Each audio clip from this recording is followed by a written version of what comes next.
This beat was produced by AtomicBeats.com. There's always somebody who really wants to make you fall, but you can rise above it all. Don't listen to the lies that try to make you feel so small, 'cause you're a hurricane and you're riding through the storm, riding through the storm. I take a hit of the hay to ease the pain, wondering whether it's better to put a hole in my brain, 'cause a hollow bottle just ain't the same. I need a full body Novocaine. If this thing they call life is all a game, I quit, fuck it, all y'all can play. Everyone just skips me anyway. I'm sick of eating off the bottom of the food chain. It's enough to drive a man insane. Where do you go when there's nowhere in this world you belong? Everything you love is either dead or gone. When you've done so much wrong that anymore you and the devil can't even get along. So it's no wonder that I turn to song to cope with all this shit. There's a reason why I'm pissed, there's a reason why I spit, there's a reason why I sit hour after hour wondering if it's all worth it. There's always somebody who really wants to make you fall, but you can rise above it all. Don't listen to the lies that try to make you feel so small, 'cause you're a hurricane and you're riding through the storm, riding through the storm. When I was little, I had a vision that when I spoke, yeah, people would listen. But I was born in the life of lower class prison. Poverty's like narcolepsy, you stuck in that position. But I made a decision that I'd never quit, I'd never walk away like my fucking father did. And even though every day I was hit more than a little bit and told daily I never amount to shit, I bust it up like toothpaste. Rule of thumb is everyone's two-faced. I learned quick that dreams are made of failure, hate, rage, and a two-stand pillowcase. Shit, I remember doing shows in my hometown, seeing 5 or 6 people standing around. DJs fucking with me, turn the interface down, and the demos that I pass out thrown on the ground. Damn, the waves help. There's always somebody who really wants to make you fall, but you can rise above it all. Don't listen to the lies that try to make you feel so small, 'cause you're a hurricane and you're riding through the storm, riding through the storm. Fuck, not again. I feel nested, woke up from another dream, wetted and sweated. I can see right where this is headed, straight for Armageddon. My head is shredded, feels like I'm death-bedded, like I'm meth-headed. That regretted picking up the sedative, 'cause it's close to the same, at the least a relative. I put my everything in this, more than anybody know. I put my blood, sweat, and soul into my goal. You might call it flow, but I call it anger control. If you took the time to listen to my lyrics as a whole, you know what I mean, this ain't no fucking joke. 'Cause your jaw be on the flow like whoa. Oh my God, I keep time like a church bell. But how I get them to feel how I felt. Scratch, claw, scream, yell, like Lucifer himself is what they want, so fucking give them There's hell. always somebody who really wants to make you fall, but you can rise above it all. Don't listen to the lies that try to make you feel so small, 'cause you're a hurricane and you're riding through the storm, riding through the storm.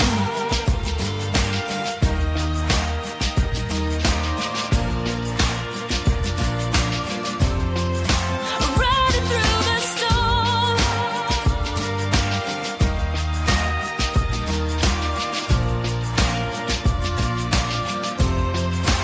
Riding through the storm.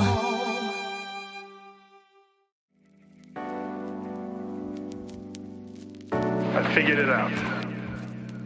Figured out what?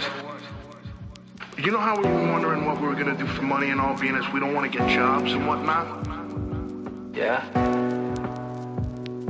Check this out. Finished yet. Sin V style. These dreams ain't good for my health. Out of reach, up on the shelf. These dreams, yeah, of power and wealth. These dreams seem way bigger than myself. I take it to extreme. These dreams punch a hole in the wall and scream just to blow off some steam that can take people and make them machines. I'm talking these dreams, yeah. These dreams up like I'm slicing an onion. Cause walking in my shoes gonna give you a bunion. Cause not knowing where my next meal gonna come from. In my boy's funeral, cause I damaged the gun done. Leave you confused like hitting a stun gun. I was coming undone when I just needed someone. So rap's where I go when I got something to run from. I'm a sucker for this shit, man, I must be a dum-dum. Cause as of today, man, we far from paid. Still living day to day and paid to pay. Plus, we got a kid on the way, tripping. There ain't no quitting, gotta keep spitting. Keep ducking and dipping the venom. These haters keep kicking. And my dad said, boy, you better listen. These wild dreams you create ain't pushing weight or putting food on your plate. So better get your priorities straight. Cause these dreams ain't good for my health. Out of reach, up on the shelf. These dreams of power and wealth. These dreams seem way bigger than myself. I take it to extreme. These dreams punch a hole in the wall and scream just to blow off some steam. They can take people and make them machines. I'm talking these dreams, yeah, these dreams. I hate this shit, man, where's the fast forward? I want a life filled with money and passports. Not a worry in the world, 2 feet on the dashboard. Like what the fuck, man, is that too much to ask for? Got a $20 bill, I can spot you. All you do, homie, is ask. I got you, got the look for the shit. Right down to the tattoos, more talent than most. Yeah, I got that too. I've been breaking my spine for this rhyme. Tried to go to college, but my dad wouldn't co-sign. The only thing that I can truly call mine is my studio, which, by the way, I bought a piece at a time. Ugh, but fuck 'em. I wanna feel the heat of pushing the deadline. I wanna be heard way more than I shine. Just sit back, watch the money grow straight benign. Recline, kick back, and just soak up the sunshine. These dreams ain't good for my health. Out of reach, up on the shelf. These dreams of power and wealth. These dreams seem way bigger than myself. I take it to extreme. These dreams punch a hole in the wall and scream just to blow off some steam. They can take people and make them machines. I'm talking these dreams, yeah, these dreams,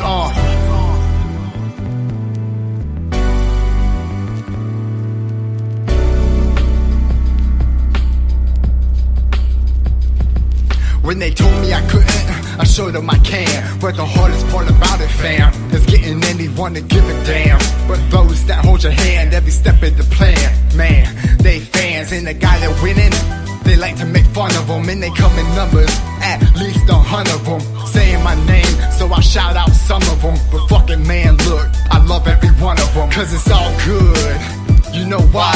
Cause I've come a long way from just sitting around getting high. Now everybody's salty, call them a small fry. If success means being a boss, then I'll be the bad guy. These dreams ain't good for my health. Out of reach, up on the shelf. These dreams of power and wealth. These dreams seem way bigger than myself. I take it to extreme. These dreams punch a hole in the wall and scream just to blow off some steam. They can take people and make them machines. I'm talking these dreams, yeah, these dreams ain't good for my health. Out of reach, up on the shelf. These dreams, yeah, of power and wealth. These dreams seem way bigger than myself. I take it to extreme. These dreams punch a hole in the wall and scream just to blow off some steam. They can take people and make them machines. I'm talking these dreams, yeah, these dreams, Do you have a dream, George? Well, I would if I could get some fucking sleep. You have a dream. And maybe you will accomplish it. But yet you failed. Why? Because I got caught. No, Marito. You failed because you had the wrong dream. The answer is rather easy. This is different. Some of you will not and cannot accept change. This is a tech production.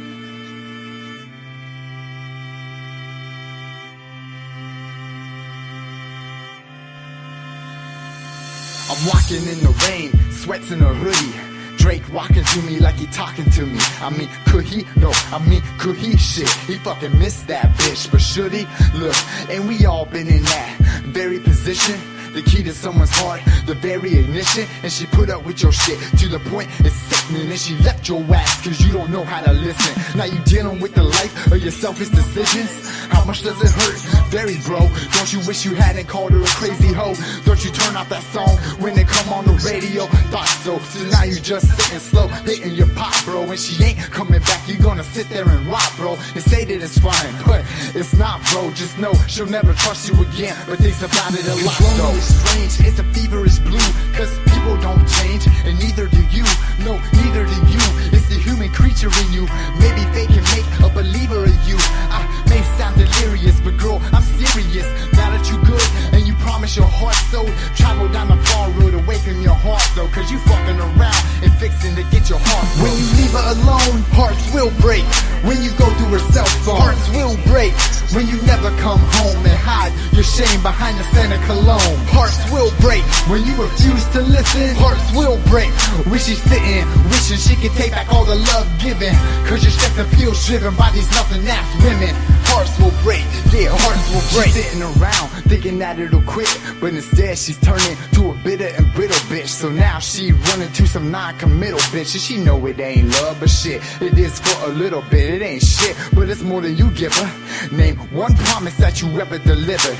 Name the last time you actually kissed her. She get the voicemail all the time. Man, I guess that you missed her. Yeah, you out on the road, you been gone for a while. When's the last time you put a number in your phone dial? What's the last thing you did to make that girl smile? Oh, that's right, the girl hasn't smiled in a long while, and you expect her to actually love you? She always put everything above you. Now you wonder why all she do is push and shove you, cause she doing everything she can to get rid of you. Cause lonely is strange, it's a feverish blue, cause people don't change, and neither do you. No, neither do you. It's the human creature in you. Maybe they can make a believer of you. I may sound delirious, but girl, I'm serious. Now that you good and you promise your heart so, travel down the far road away from your heart, though, cause you fucking around and fixing to get your heart broke. When you leave her alone, hearts will break. When you go through her cell phone, hearts will break. When you never come home and hide your shame behind the scent of cologne, hearts will break. When you refuse to listen, hearts will break. When she's sitting, wishing she could take back all the love given, cause your sex appeal's driven by these nothing-ass women. Hearts will break, yeah, hearts will break. Don't get frustrated. Don't get mad.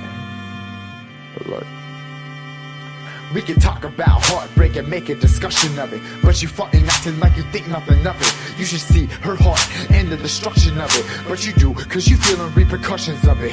Ugh, damn, that's a bitter pill to swallow, ain't it? The inside of a heart is pretty hollow, ain't it? And love like hers is hard to borrow, ain't it? And a girl like that's a hard act to follow, ain't it? Look, it's way too late to restart the tape, but learn your lesson, cause it's a start to take.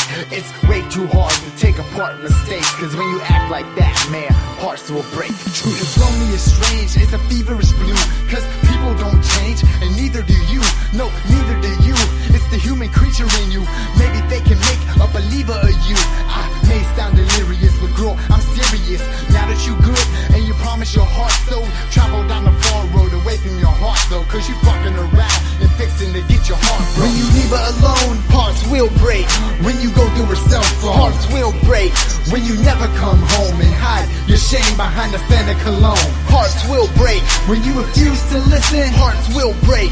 When she's sitting, wishing she could take back all the love given, cause your sex appeal's driven by these nothing-ass women. Hearts will break, hearts will break. When you leave her alone, hearts will break. When you go through her cell phone, hearts will break. When you never come home and hide your shame behind the scent of cologne, hearts will break. When you refuse to listen, hearts will break. When she's sitting, wishing she could take back all the love given, cause your sex appeal's driven by these nothing-ass women. Hearts will break, hearts will break. I'm tired, man. I'm damn tired. But This beat was I've never produced been by so sure of something in my life before. Mart And it's dark, 85. it's evil. AtomicBeats.com. Failure, never made it. My family devastated. A lifetime just wasted. Bitterness has been tasted because I never made it. My family devastated. A lifetime just wasted because I never made it. I've never made it, cause I'm trapped in a bubble. My whole career's been built out of ashes and rubble. It's muddled, my shining moments, yeah, I've had a couple, but the vision of my career may be just a little bit subtle, cause Hollywood is the jungle, that's a completely different mud puddle. They'll strap your ass with a muzzle and tie you down with a belt buckle, but if that's what you want, your ass better know how to juggle, cause you show them the least amount of trouble, they'll throw you more curves than a motherfucking jigsaw puzzle. But what do I go into? I flex and show my muscle, walk right up to the game and hit that bitch in the face with a shovel. But during the struggle, I can't lie, I got knocked on my ass a muckle of times and walked away from the fight with bloody knuckles, then chuckled. So you think you ready to rap just cause of all the drugs you might have smuggled? Take a seat with all the other pricks beyond befuddled. You think you played your cards right, you better reshuffle. I'm telling you now, put the mic down, turn your raps around and go back to your girlfriend and let's cuddle. Never made it, my family devastated, a lifetime just wasted, bitterness has been tasted, because I never made it, my family devastated, a lifetime just wasted, because I never made it. Listen up and good year, cause I'm talking to you. All we can trust is each other now, boo. Now I know what Drake meant too.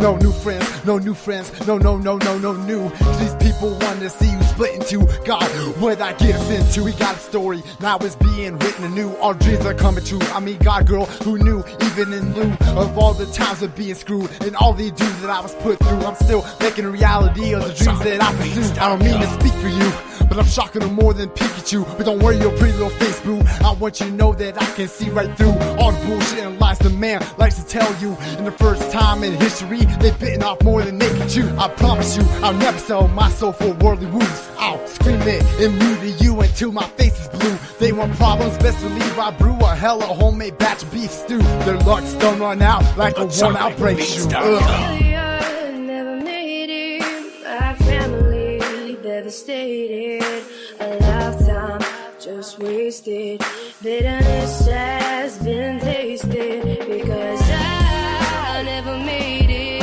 my family devastated, a lifetime just wasted, because I never made it. Check it, I need a ray of sunshine to take this rain cloud and break it. I need to flip the world upside down and shake it. I've been fucking the game, but no, we never dated. I shouldn't feel obligated to love her when I feel hated. But the game's like a liquor bottle, sometimes you gotta take it and use it to blur out how your life's been desecrated and black out all the fucking problems that you created. Now, you see why it's translated, it's faded, do you? Yeah, motherfucking yeah, I'm talking to him. Yeah, you, the one that's hiding behind this pen, the one that's writing this song, feeling sorry for himself again, playing the world's smallest violin, so good at giving advice when others ask, but when it comes to him, he sticks up his chin, not taking the same advice that he gave them. Funny how that works. Look, now you're a comedian, how you supposed to lead when you never follow greater men? Answer that and maybe then you'll reach them. Never made it, my family devastated, a lifetime just wasted, bitterness has been tasted, because I never made it, my family devastated, a lifetime just wasted, because I never made it. Truth.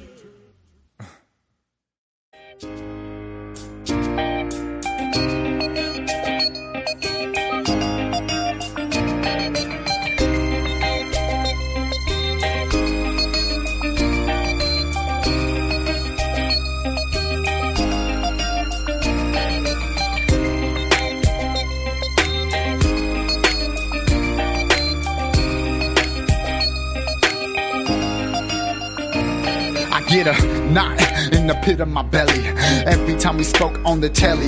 Yeah, I talk a hard game over a celly, but when we speak in person, my words turn jelly. You were sick and tired of the fighting and yelling. I play it over and over just like Nelly, but it's dirty laundry. Yeah, I hear you, Kelly, but I feel how I feel. Ain't shit you can tell me, so I sit back and I crack another bottle with Jack, cause I can find comfort in that. I'm not sure how you feel exact, but I'll take a crack. You think back and lose your breath like an an asthma attack. 'Cause it all goes wrong tonight, yeah. It's gonna be a long night. Gonna toss and turn now all of the lights. I'm taking pathetic to all new heights. 'Cause it's dark, I need a spark to ignite the black, just to shed a little light on the fact. Everything I see through my eyeball sight is shades of gray, black and white. Now the fact that I'm dealing with all that, plus rap and all of the contracts has got me in insomniac. Man, I'm lucky that my head's intact. In fact, it's not, 'cause my head's in the clouds. You would think I was huffing, but I'm not, just mentally shoving everything aside to see what's coming. So when you talking to me, man, I ain't heard nothing. But don't get upset, don't take it to heart, 'cause you be doing that in a set us apart. I'm not walking on you like grass in a park. I'm just inking my success with check marks. 'Cause it all goes wrong tonight, yeah.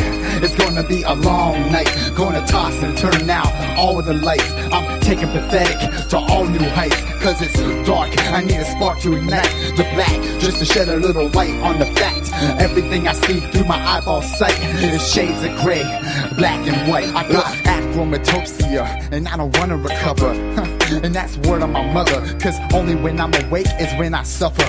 But when I dream, man, I see in color. So I ain't gonna wake up from this dream I'm living, 'cause the hater's mission is to catch you slipping. So I made a decision never to listen. I refuse to imprison myself in that position. You can't gain admission without ambition. So I'ma show my work like long division, 'cause I'ma be the best rap-matician, even if it kill me like head-on collision. 'Cause it all goes wrong tonight, yeah. It's gonna be a long night. Gonna toss and turn out all of the lights. I'm taking pathetic to all new heights. 'Cause it's dark, I need a spark to ignite the black, just to shed a little light on the fact. Everything I see through my eyeball sight is shades of gray, black and white, black and white, black and white, black and white, black and white. Everything I see through my eyeball sight is shades of gray, black and white, white, white, white.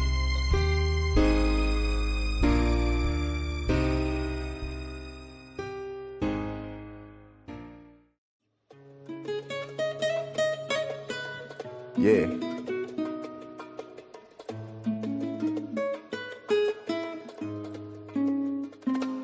You know, it's funny, man. The thing about love is when you got them, you take for granted what it is. Then when you don't have them, you think about what you were. Like every time I think of it, every time I hear that song, smell that perfume, see that picture, here come the memories. Hey yo, we were. I was in my late teens, she was almost 18. Back when we were dating, I was anticipating her cheating, 'cause a certain someone was very persuading. Plus, all the rumors that were circulating were making me lose her and my mind at the same time, to the point that I'm literally shaking, breaking. I was mistaken, 'cause it was lust. They just sit back and watch us masturbating. And even though she said she didn't do it, I still fed into it. Guess I didn't put my head into it like I should've, damn. But shoulda, coulda, woulda, man, 'cause it's gone, dissolved, just like I can see you hiding behind that fake smile. You don't see all the while that I made you all the way down to your hairstyle. But that was that, what we were, not what we are. 'Cause you catching fireflies in the dark, and I got an eye that's made out of star. But this is what we are, girl, not what we were. En el año 2002, cuando esta canción empezó, en el Residencia Maqueja, Albona de Arecibo, ahí fue que conocí el amor que nunca olvido. Es como si me hubiera dado un tiro de Cupido, porque tengo que sufrir este río de dolor, tan sufrido, confundido, lleno de insatisfacción, con el corazón roto en mil pedazos sin control. Ahí fue que sentí lo que se llama el amor, lo que usaste, manipulaste con tu propia confusión. Ahí fue que nació el demonio que creó esta canción. Me fallaste, me usaste, abusaste de mi amor. La sorpresa de mi lírica fue lo que sucedió. Después que nos separamos, no aguantaste presión y te atreviste a quitarte la vida que Dios te dio. Y te pregunto otra vez, ¿por qué lo hiciste? ¿Por qué lo hiciste? ¿Por qué lo hiciste? Say bye before you go, at least, eh? I can see you hiding behind that fake smile. You don't see all the while that I made you all the way down to your hairstyle. But that was that, what we were, not what we are. Cause you catching fireflies in the dark, and I got an eye that's made out of star. But this is what we are, girl, not what we were. I can see you hiding behind that fake smile. You don't see all the while that I made you all the way down to your hairstyle. But that was that, what we were, not what we are. What we were, what we were, what we were, what we are, not what we were. What we were, what we were, what we were, what we are, not what we were. Yeah, yeah. I don't think my plan is working. You must be a queen to the HHO. Quien como yo le va a cantar, lo pongo a brincar como cuica con un AK que no es lirical. Y como me gusta jugar Ouija, te pone a tirar, me pongo a tirar, sabe que nos vamos a matar. Donde estoy en residencial con las almas bien así cala. ¿Quién soy yo? El Don Dari, el tambulidero para ti, el maromero, el mero mero, al que le gusta pues el dinero. Yo soy primero, tú eres segundo, pregúntale a todos los difuntos. Me da asco pa' vomitar, lo que voy a hacer, los va a matar. Lluvia de bala pa' los lambones, los que yo cacho en los tapones, los pongo a sangrar, traigo tampones pa' todos esos jodidos cojones. Yo soy el dueño de los callejones, a los cojones, a los pepes, eso es lo que dicen ustedes, con un piquete a lo mundial. La va a batear fuera de parque, la voy a sacar, así es que yo me voy a requear. A toda esta gata la va a pasear, ninguna de ellas va a regresar. Los cachimiros los voy a gozar, fuera del hoyo la voy a sacar. Dame un break para respirar. Hey yo, get that money, get that money, get that money, get that money, get that money, get that money. Euros and pesos, yen and the dollar. You see me, then holler, approach me and pop my collar. Come at me proper, I don't want it, I gotta. Don't look at me funny, get that money, fuck me, pay me. Super America, Swiss, my beat, couscous, and a big. Tonight's the night that it's do or die, so I'm putting in work, fuck suicide. I can't even serve, no I didn't try. I won't run a high, cause it's my time. No matter what was said, I'm over it. Got my mind right, I'm done with it. High spark like I'm with the stars. Mind locked up behind all these bars. Voices in my head screaming, let me out. Can't keep the cage in, they always break out. Blow off the tongue, right out the mouth. Spin like a Tommy gun, pull the little drum. And just when you think I'm done, I'm coming back to blaze the track. A team of 5 fighters couldn't even fight back. Can't put me out, killing everything in sight. Not saying I won't be beat, but I'm down to fight. As long as the air in my lungs, every night's my night. Ain't drug dealing, but I got work. Got them in all like a Miley Cyrus perk. Break connects, I ain't made it yet, but I got the feeling, I ain't dreaming. Cause I'm always up, mindset on, I really don't give a fuck. You beg, but you can't get these nuts, so close your mouth, it's time to shut up. Can't understand you like a jaw wide shut, no Kanye, it's a game to you, but I don't play. What can I say, this is how it was made. Put you dummies in the front seat, others head on collision. My vision's starting to become clear, no fear, time to take what's mine, just so we fucking clear. Hey yo, get that money, get that money, get that money, get that money, get that money, get that money. Euros and pesos, yen and the dollar. You see me, then holler, approach me and pop my collar. Come at me proper, I don't want it, I gotta. Don't look at me funny, get that money, fuck me. Hey, here we go. I'm hot like summer boy, driving that Hummer boy. Speakers in more brainer boy, like there go that drummer boy. Then she gunner boys, hit the bunkers boys. I'm the big cash lunker boy. Feeling me? Nah, that's a bummer boy. Hey, DJ, take that break and stomp it.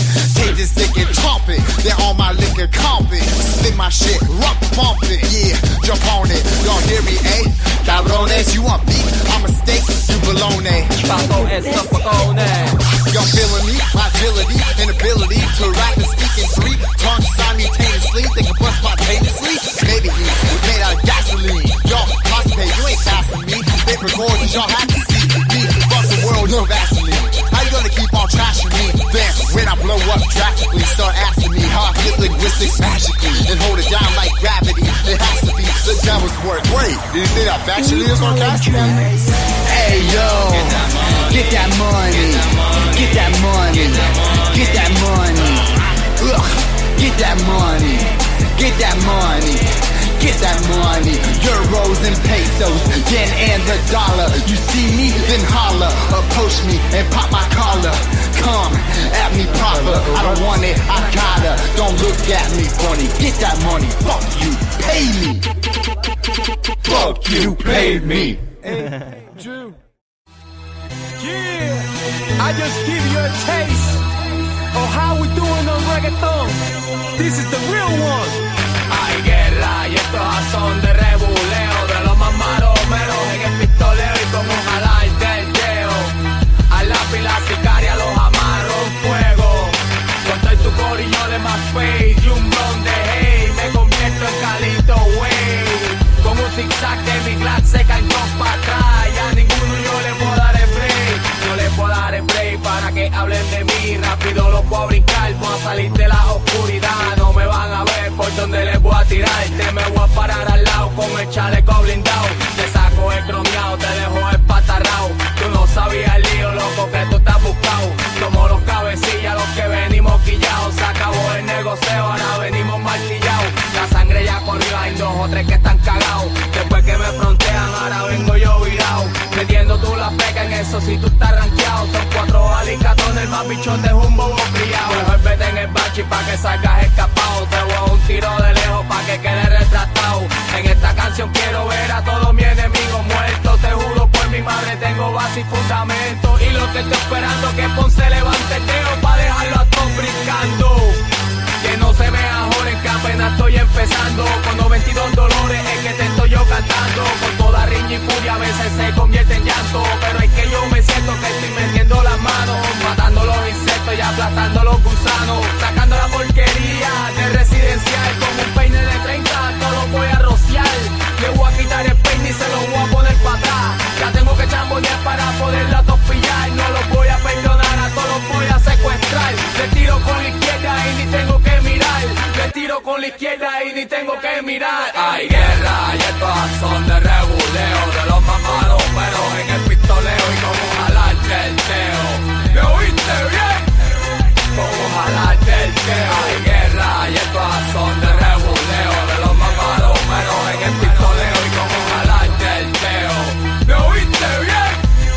Como jalar del teo. Se van todos.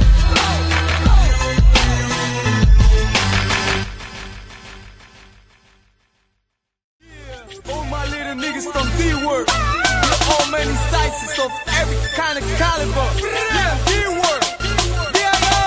Le traigo un cóctel al cartel de cualquier tamaño pa' que puedas coger. Le traigo un cóctel al cartel de cualquier tamaño pa' que puedas coger. Seguro que voy a pegar un honrón con esta canción. Le doy un tiro al callejón, cualquiera que se escondió. Asoma el melón y se dé cuenta quién llegó.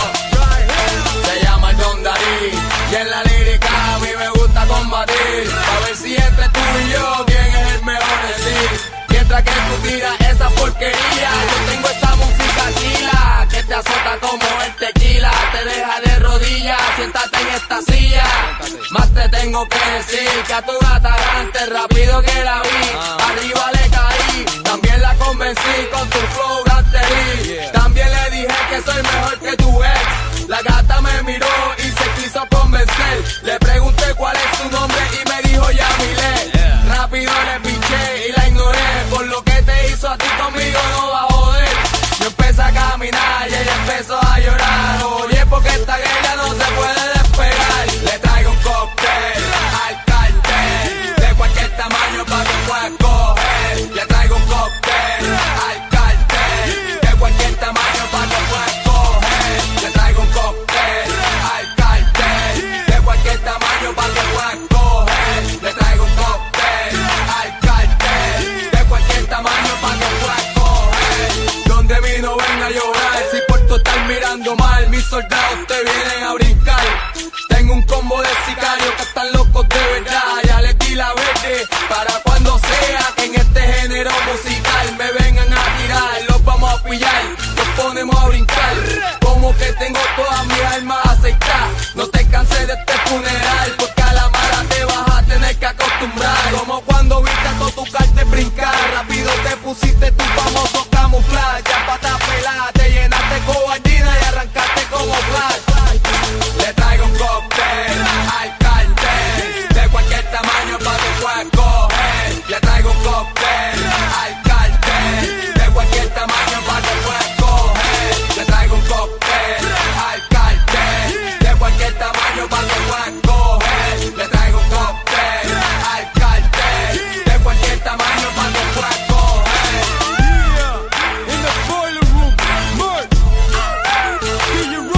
having 7 heads and 10 horns, and upon his horns 10 crowns, and upon his heads the name of blasphemy.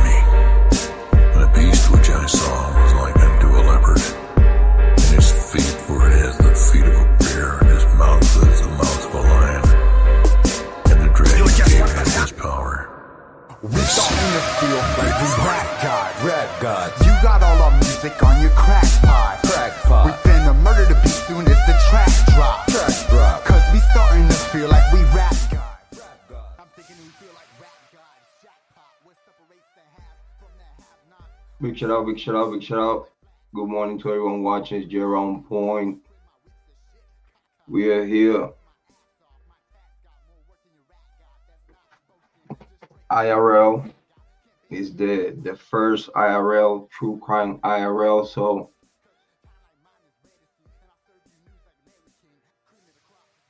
we're gonna talk about whatever you want to talk about. It's that simple. Different format is back to the big channel. Try to do the show in the small channel over here. Try to come over here and talk about true crime and kick back, relax, a little bit more laid back. Let's see what we got here today. Just to start the conversation, big shout out to everyone watching. I know I'm not an algorithm. Got 12 people watching. Talk to me in the chat. Jrod Point. We're chilling, relaxing. We're gonna talk about quite a few things. How about if I don't know.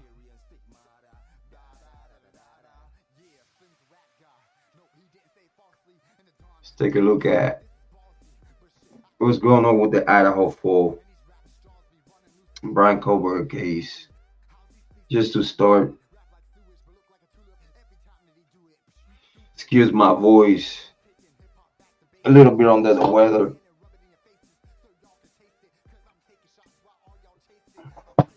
No gelling, no going crazy today. It's the first live stream IRL. It's just see what we do for quite a few hours. Make sure that y'all subscribe, click like, subscribe, share the content, and make sure y'all hit the Cash App, the Theonpointfamily. That'll be great. It'll be very, very, very appreciated. Big shout out to those watching. Let's see what we got in the Idaho 4 world. This is what it's called while they're relevant. It's stuck with relevance. Big shout out to Birdie. He said, nobody's questioning this. Should we get into this right away? Oh no, let's see. I mean, it's IRL. We do whatever we want, right?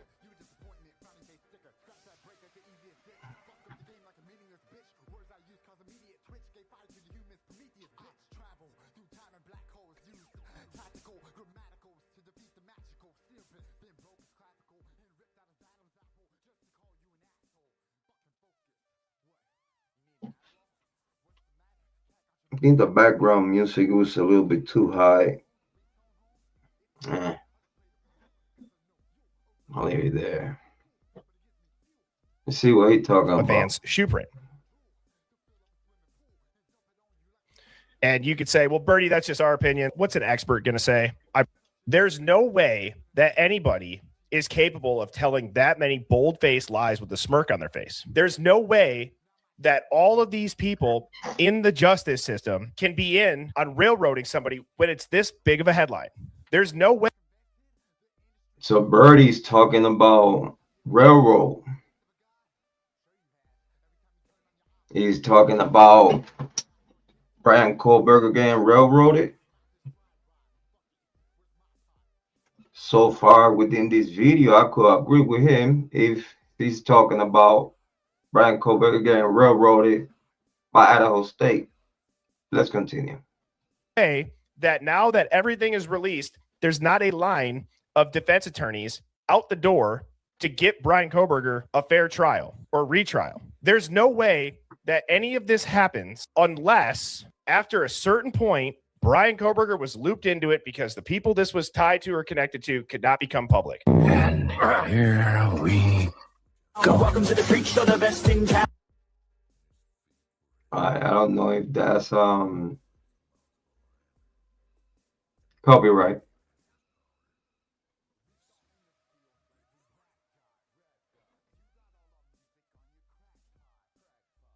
And you could say, well, Bertie, that's just our opinion. What's an expert going to say? I brought up Jeffrey Gentry, who's going to be on the stream next Wednesday. And after the stream yesterday, let's take a look at what he said about this latent footprint. So let's all keep in mind, as everybody likes to say to us, we're not professionals. Well, we have a professional right here that says from a pattern comparison standpoint, the shoe impression outside Dylan's room does not align with a Vans outsole. That's huge. Like this guy's probably done more death investigations than whoever did this investigation. That's what I'm saying. And you know what's crazy? It was crazy that since the very beginning, the conversation of the shoe print outside of Dylan Mortensen's door, everybody was saying that it was a Vans shoe. And we was talking about, well, if it was Vans, Dylan had Vans, allegedly. The girls have Vans, like that's more likely like the girls like to wear Vans. We saw in the shoes that were coming out, few Vans.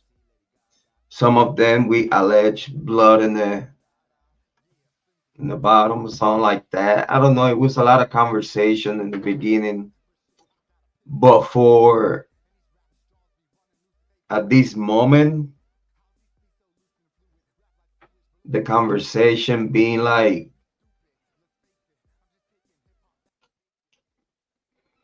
for the conversation be like, now it doesn't match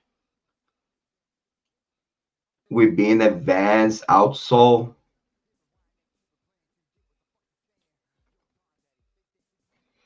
Vans footwear typically features small, closely packed diamond patterns.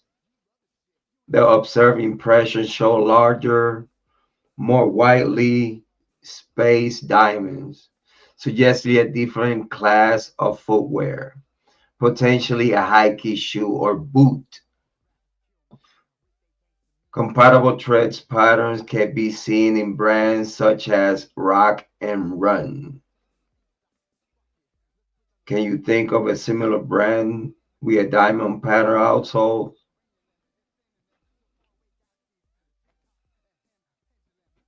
That's crazy. Continue. And Vans footwear typically features small, closely packed diamond patterns. The observed impression shows larger, more widely spaced diamonds, suggesting a different class of footwear, potentially a hiking shoe or boot. Comparable tread patterns can be seen in brands such as Rock and Run. Can you think of similar brands with diamond patterned outsoles? Think of how big this is. We have a top expert that came on the stream that really wasn't super interested in the case leading up to this, but was willing to come on and give his unbiased opinion on the crime scene photos. And now we've been texting for a week, and he's like, I cannot stop looking into this. I also have a video from Jeffrey Gentry that... I mean, in my opinion, when you take a look at the title Idaho 4, Brian Koberger case, you could find so many things within the YouTube true crime hemisphere. You could find such a true crime drama within content creators, such as like myself and others. You could find good information, bad information. But at the end of the day, though, allegedly it's all for the sake of entertainment. But when you look at that entertainment with a wider scope, open mind, and you look into the details, you go understand off the rip right away.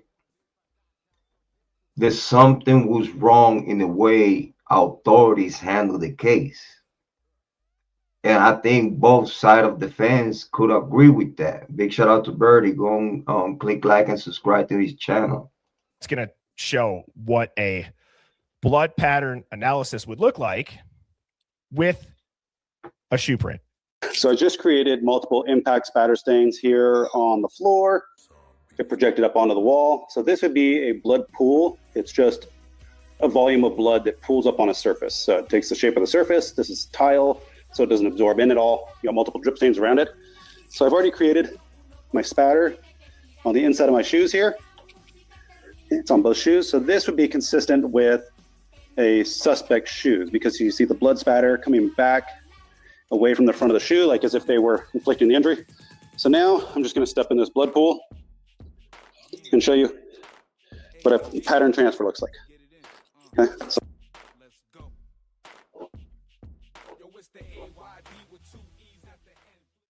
and also, if we're gonna think about it, like to have a bloody shoe print right outside of Dylan Mortensen's door, for sure, someone gotta have a good explanation for that. Because you see, you could ask anybody in the true crime world, but like to have a bloody shoe print in front of your door, you must have the answers. Very good ones at that. Very good answers for the police. Especially if they didn't see it right away and they had to blacklight it. If they had to blacklight it, that means that it was tampering with the crime scene. It was some kind of cleaning, if that was the case. Let's continue. Big shout out to Birdie. I'm going to just step. So this would be like a suspect, maybe walking away from a scene. So you get multiple footwear impressions walking away from the point of impact. Okay. So this is a great example of impact spatter, blood pools, drip stains, and then pattern transfers. Okay. Again, this is my house, so I don't care what. And that's another thing. Like when we're gonna talk about DNA and blood transfer, we're talking about whoever committed this crime. If it was multiple individuals, let's say 2, 3, 4, it don't matter the number. Even if it was one person, the blood trail, the footprints, due to that it was a very compromised, very messy scene. But it seemed that it was fair amount of blood for the type of crime scene that it was talked about. DNA, the mixtures of DNAs and whatnot. In my opinion, this type of crime scene, it was way above the pay rate of Moscow PD. And we've been talking about this for a long time. In my opinion, due to the right away, soon as officers got the type of intelligence that they got from the first, again, this is go back to if this was not plotted by multiple, and we're talking about group overall. This could be 20, 30, 50, 100 people within the plot, moving the parts to make it look like it seemed like, because in my opinion, it was very scripted from the very beginning. it seems like the information they gave to the public, it was very real. Like it was like an intent to tell the truth, but at the same time misguided and misinformed. Is a type of keep the whole conversation for those that don't have a good discernment or don't have a great understanding about when a story is try to tell a story, but at the same time try to keep the story from being told. Is, I don't know, it's kind of like, give me 1 second. Make sure I take care of this.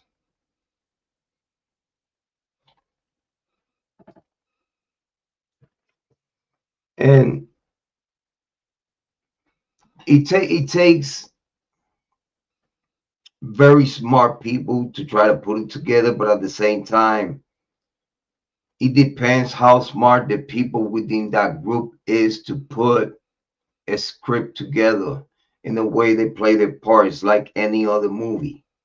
You could see who's the good actors, bad actors, because the bad actors will tell without telling the story. And for those that will read between the lines, gonna be like, hold on, so you're telling me this, and that. But for what it seems like, it's a little bit opposite of what the story is being told by the officers, the prosecution, even people that it was at the scene, roommates and whatnot. Like the story that they try to put together when it went to court, in my opinion, it failed because the urgency. That's what I wanted to tell people a long time ago. And I'm glad that I found the word, because it's the perfect word to tell the true crime community. That's what happened with the Idaho 4, the urgency, the hurry to put a plot together. That when it got reviewed, after it was put together and was reviewed, they counted it with the time that the confusion was about to give in court. Hopefully, people that watch me on replay will follow what we're putting together. The complicity and the complicated of this case was when you put the paste out the tube, it's most likely impossible to put it right back to the 100% of capacity. You could try, you could do it, but that's what it says. When you have the right positions in the Department of Justice, judges, DAs, the right people in law enforcement, it don't matter if you pass bogus information to that judge is gonna do what a bogus judge is gonna do, and is follow suit with the intentions of the state. The judge biasly will cooperate, even if the information that is being presented at the moment looks fishy, and you know you have to ask for a little bit more, but you said fuck it.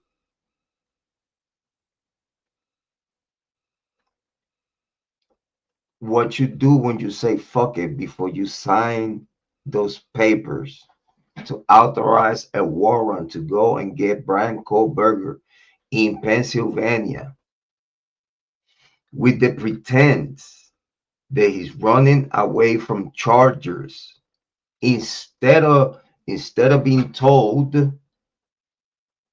that he was taking a break, because again, the information far as if he's coming back, they needed to go, because again, they have the name Brian Kohlberger. They know where he's studying everything, where he's located at or whatnot.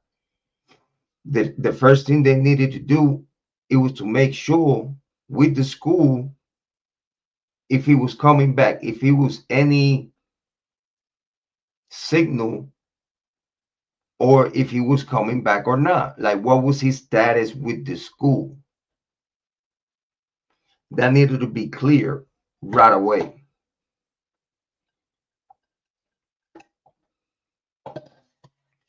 In my opinion,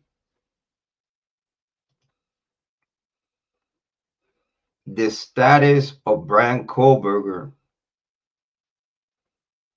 in the University of Washington needed to be clear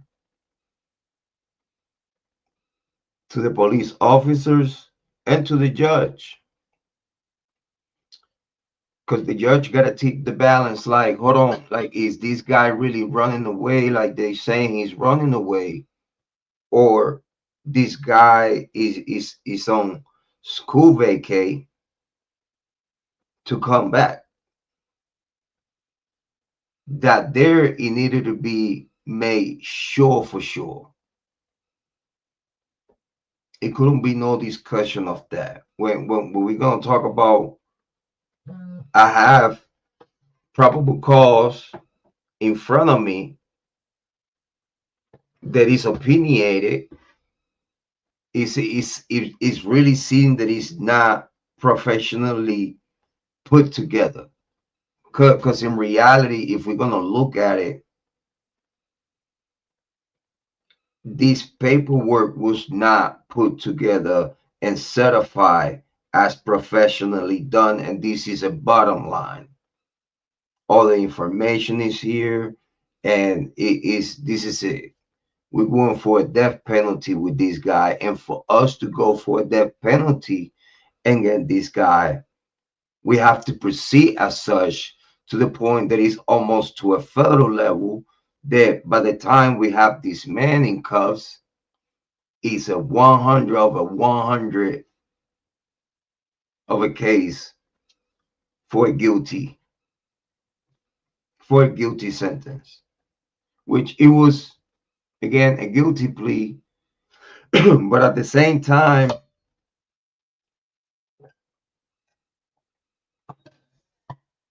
my opinion is not the same. Because one thing, the difference between the state proving that you're guilty versus you saying that you're guilty. In the Idaho 4 Brian Kohlberger case, we're going to go back to Birdie's video in a second. We got time. The difference is that when the state has all the proof that you did it, 9 times out of 10, the state is not going to give you a deal. The state is going to cook you, especially if the case like the Idaho 4 is as such. I think we could all agree with that.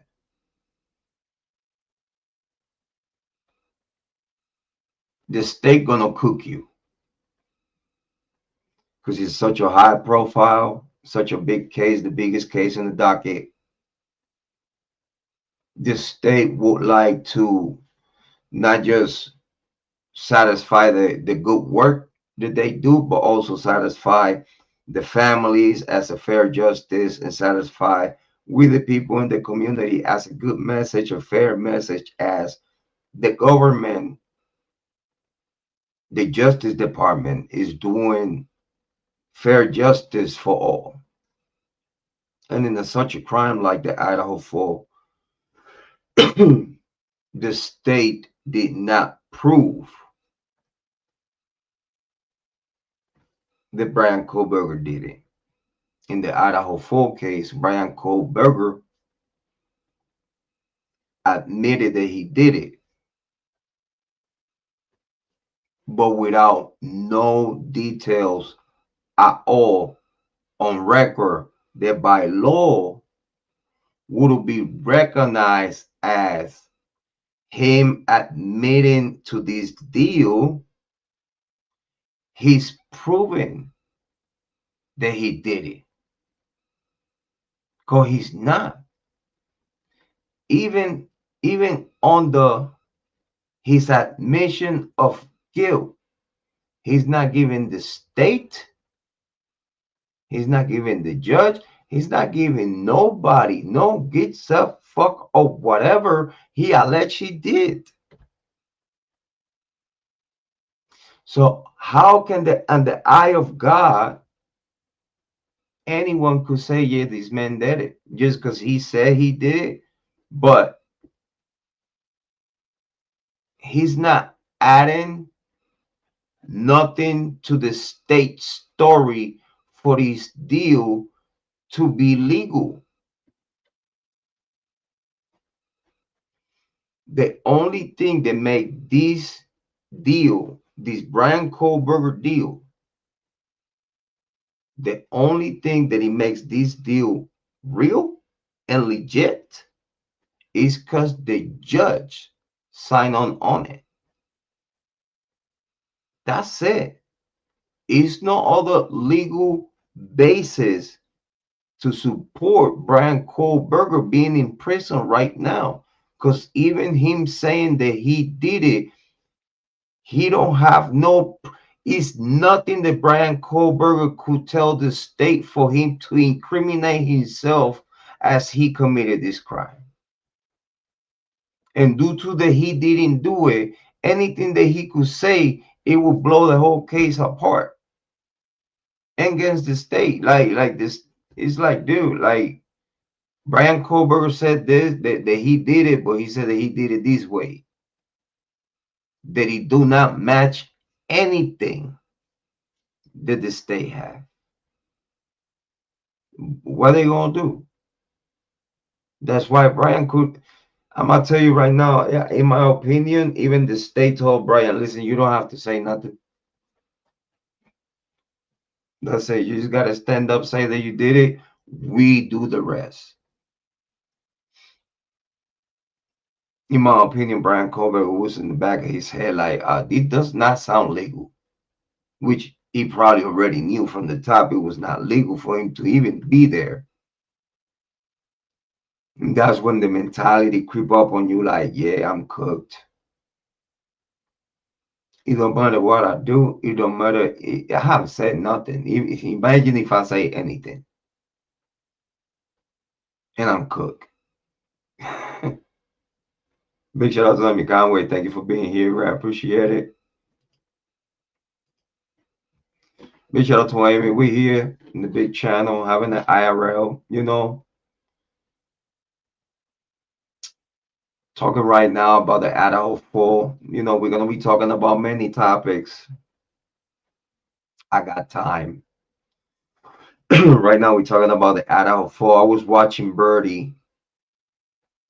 You could replay back. I'm about to get a little bit more into that. Talking about Dealers Martins on shoe print. And I was talking about that even if Brian Kohlberger saying that he did it, he didn't give nothing to the state to add on to their case to make the deal valid. The only thing that he makes this deal valid is the judge signing on it. That's it.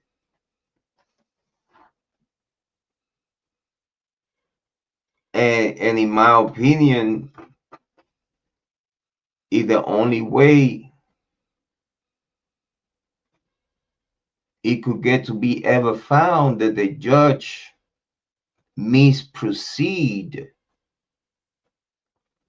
within his determination to take and accept the state deal.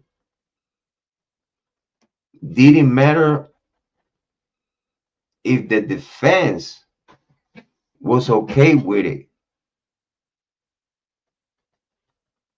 because they knew if they followed through the whole process, it would be even worse for him to even pick up what is left of the case and try to redeem himself, because it would be more garbage. It would be more court procedure to clean up, to get to that one detail that made everything valid, which is the human sign, the trust of a human to take the right decision when the time is right.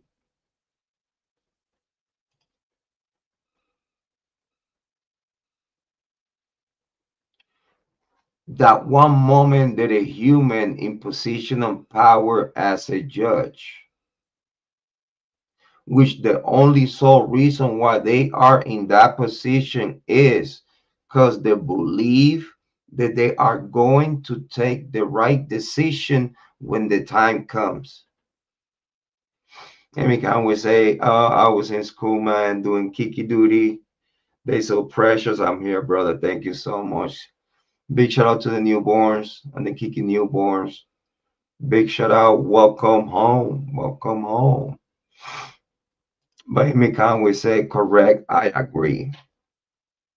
I'm a little bit under the weather today.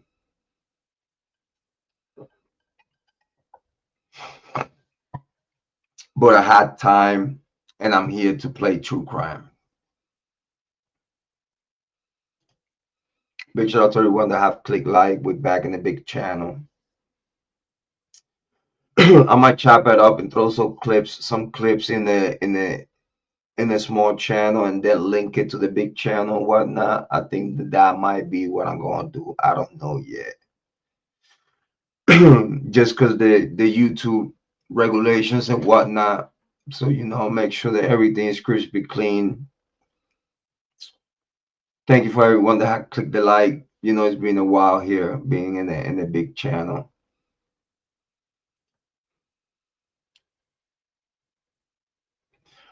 But when we need humans to be fair,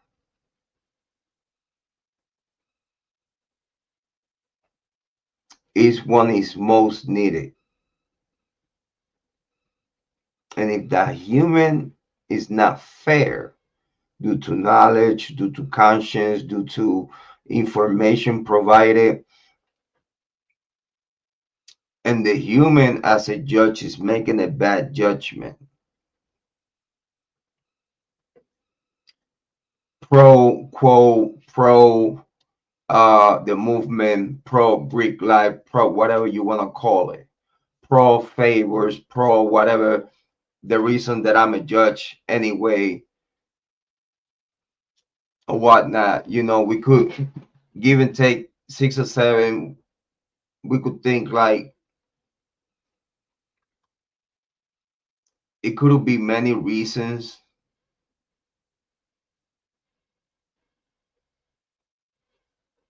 for Meghan Marshall to actually sign on those paperwork to validate a warrant against Brian Kohlberger.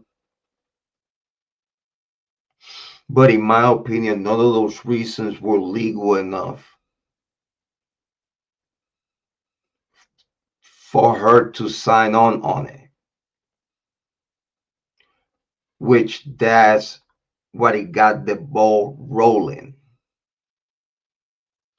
Hebler sealed the deal.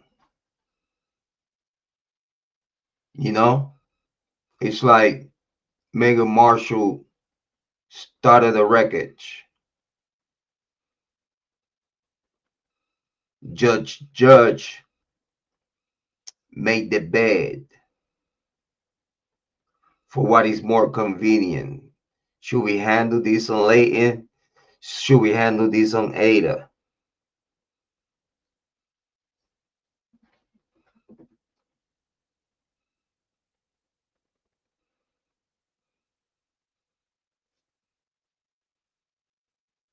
As program, it got sent to Judge Hitler, and particularly to Judge Hitler. Judge Hitler was picked and chosen by the Superior Court.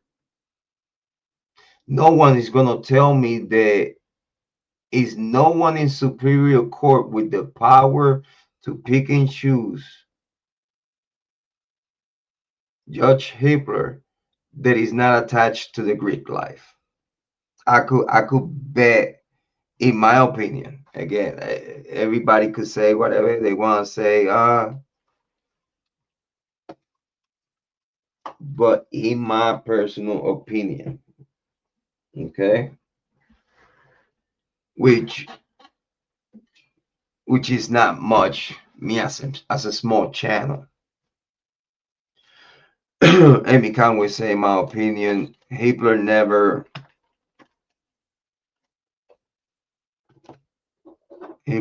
read and reviewed all the case files from Lane County, and is required part of the job to make a proper decision.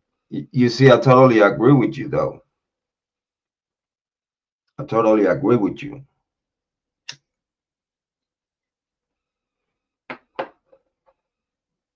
I totally do. I don't. It's my opinion that is no way that Judge Hitler could tell me that he studied this case at like the grassroots of the case. He cannot tell me that he did.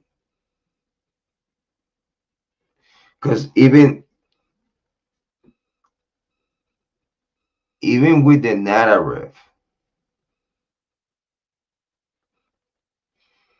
the information required to proceed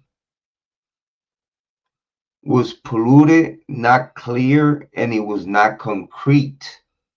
To proceed, and it was hidden behind a whole bunch of masquerade, which we was talking about, a whole bunch of legal language masquerade that you could just sit there in court, put words together, and as long as you have the right judge, it just gonna be an easy dunk. It's gonna be a freebie. You know what I mean? So it's a lot of people that don't understand that, because they believe like on the life that is programmed. You know, they believe, well,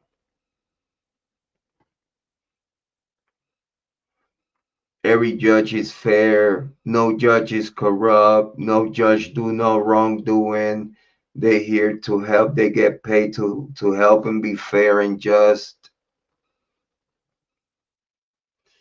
But as we all know, with great power comes with great responsibilities and great respect that you must have for yourself and for others. Like you have to understand that you have the power that affect the lives of people around you. That you have some kind of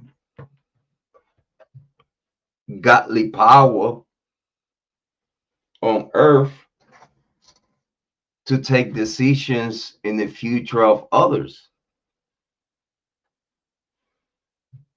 You have to be a very special, background checked individual to become a judge and take decisions in criminal cases, they will affect the life of hundreds of thousands of people. Because we're talking about that, we understand that the families get affected. All three, in my opinion, yeah, state pocket, yeah, of course, the state cut the check. The state of the politics of the state put them in place.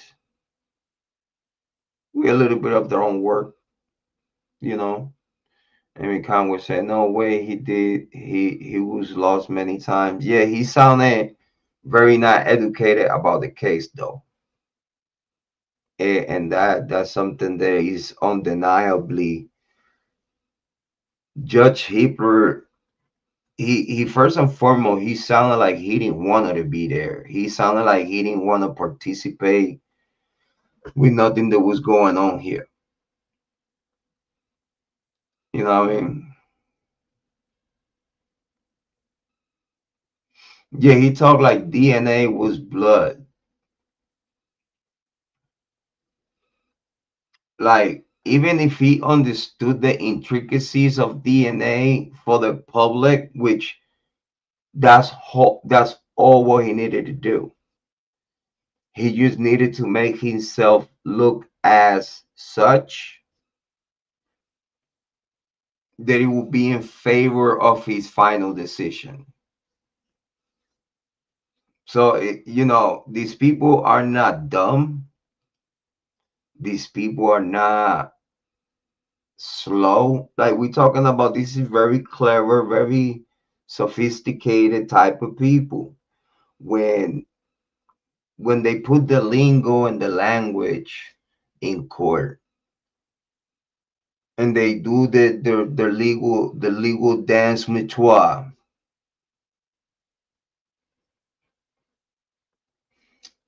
in a way, not just the judge, the state, but the defense, that legal lingo is understood by them, and also understood by those that understand the basics of was legal, was not legal, or was right from wrong, was common sense or not, most likely by the book of law. If you know the basics of what is called the book of law, 9 times out of 10, when you sit in that courtroom, you could understand the manifestation of the presentation that they bring into the table to have their theater, their court theater, to make everything legal and authentic. But again, I totally agree with Amy Conway. It's very unethical. Like, again, to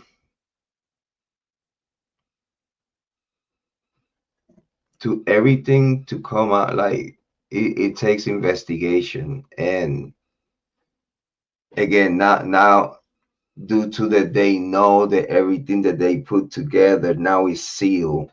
Now, to open that Pandora box, it has to be a probable cause for investigation.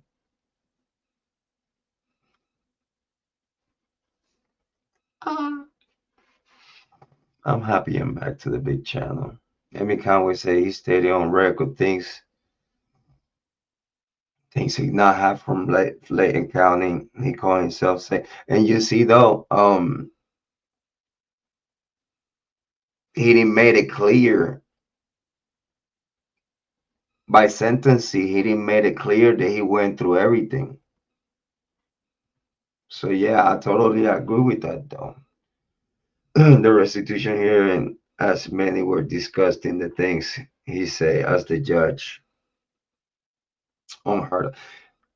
Yes, it felt like they just wanted to take his canteen.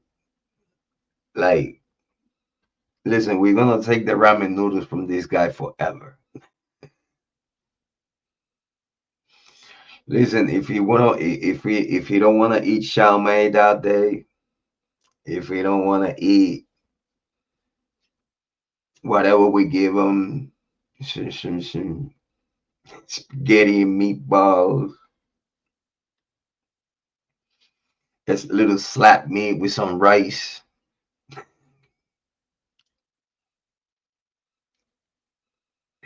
If he don't even want to eat his orange of his cake, I don't know what to tell you. You know, the judge attitude was terrible. It was not a good attitude at all whatsoever. They kind of said BK sitting there innocent by law, and Hitler say, should leave your DNA in the crime scene. I lost my shit. Me too. Me too. I couldn't believe. I mean, think about it, just the detail of the sheath. Just think about that for a second, though. Just the details of the sheath are buck wild. There's no picture or video that we could see the sheath wherever was recuperated at, wherever the sheath was located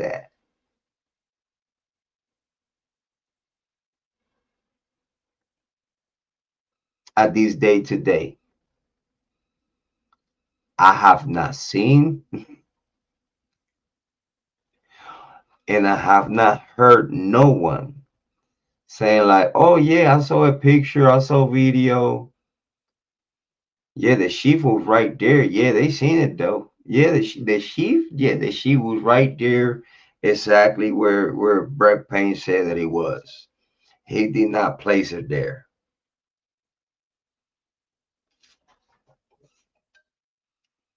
I don't know.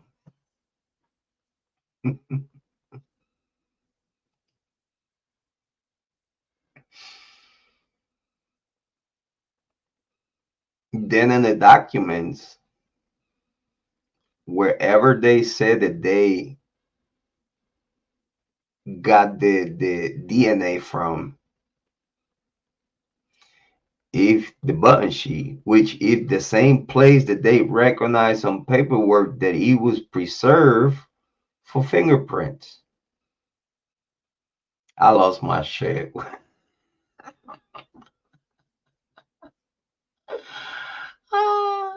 Wait.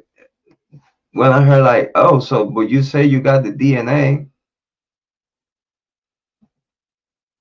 from the button of the sheath, but then in this paper said that the button of the sheath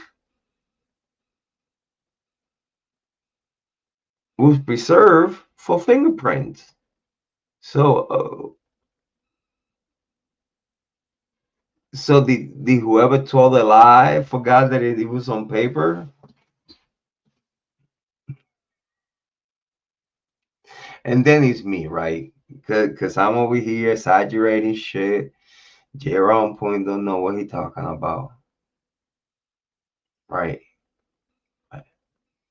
Let's continue. Let's watch what Birdie to finish that Birdie video. It's a big shout out to Birdie. Give him a little shout out to the shit. Birdie the one no smoke. Yeah. Listen, big shout out to you, bro. True crime smoke. True crime smoke. I'm kidding. Kind of a mess I make here. I'm going to blue star this later after I clean it up, just to show that even after cleanup, you can still see bloodstains. So I'm still walking through here, and you can see as I walk away, there's less and less blood volume with each additional step. So the blood volume was picked up there, and then it just transferred all the way across. So with every single step, you should have less and less blood on the suspect's shoes. So that means that this person is not bleeding. This is from them stepping in that blood source there. And for each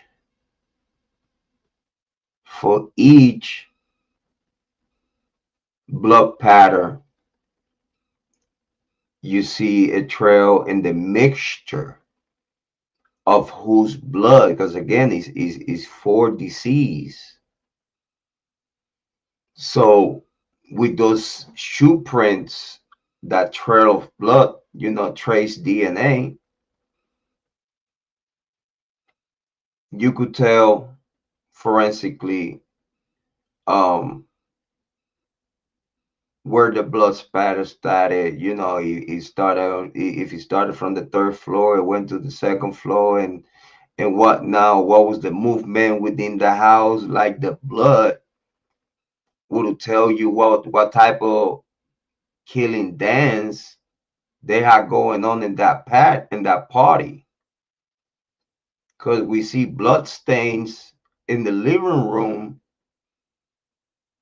all the way down going towards the stairs, like someone got hit with a sharp object, and the splatter from the living room fell all the way down the stairs wall going towards the first floor.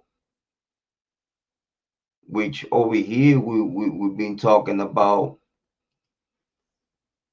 because a great point. Let's make sense. Yes. That we was talking about our opinion of Ethan being attacked in the living room, because you have to take down the bigger threat first,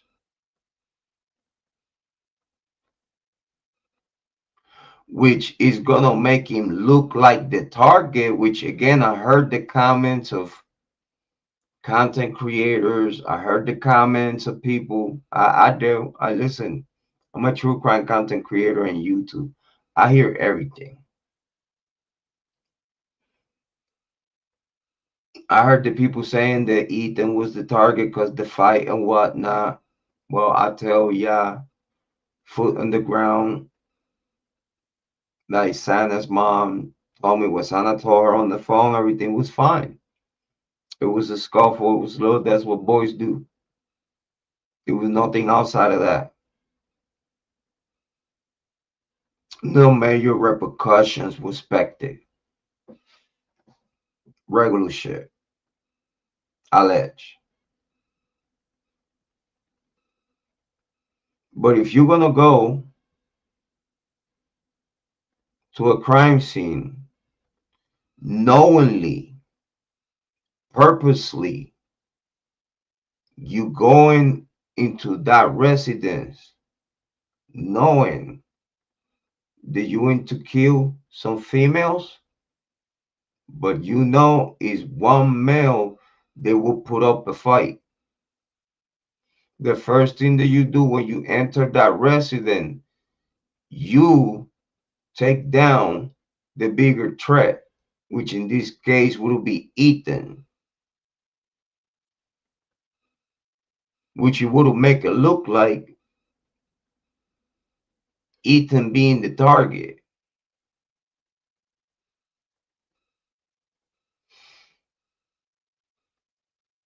Which also hits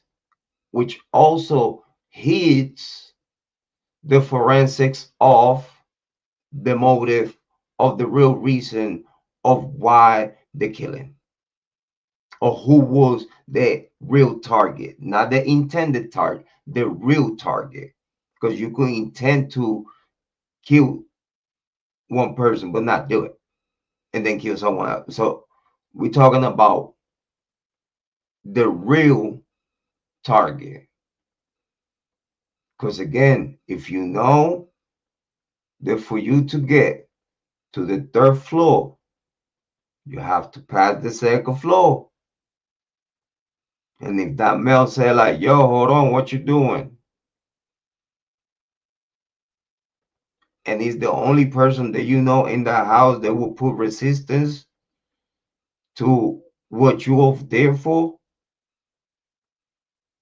you're going to take down the male first. Probably his companion, stuffing up the rooms, come back and then go upstairs. But in my opinion, It didn't happen like that. In my opinion, I have very well specified here for many years. Thank you, Mikan. We're very so much appreciated.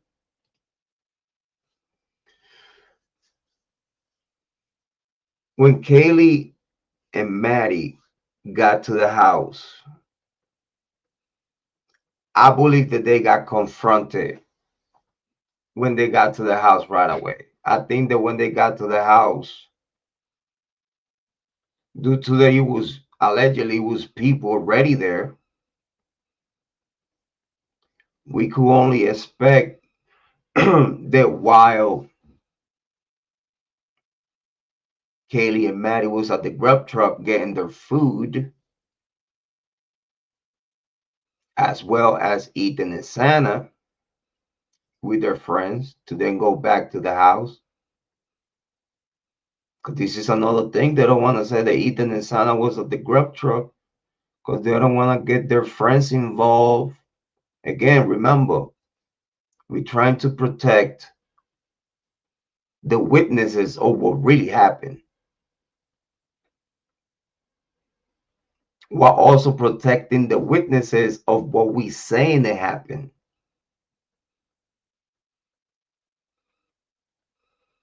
Is so here we have Kaylee and Maddie going to the house. The time that Kaylee and Maddie spent at the grub truck, it give, in my opinion, it give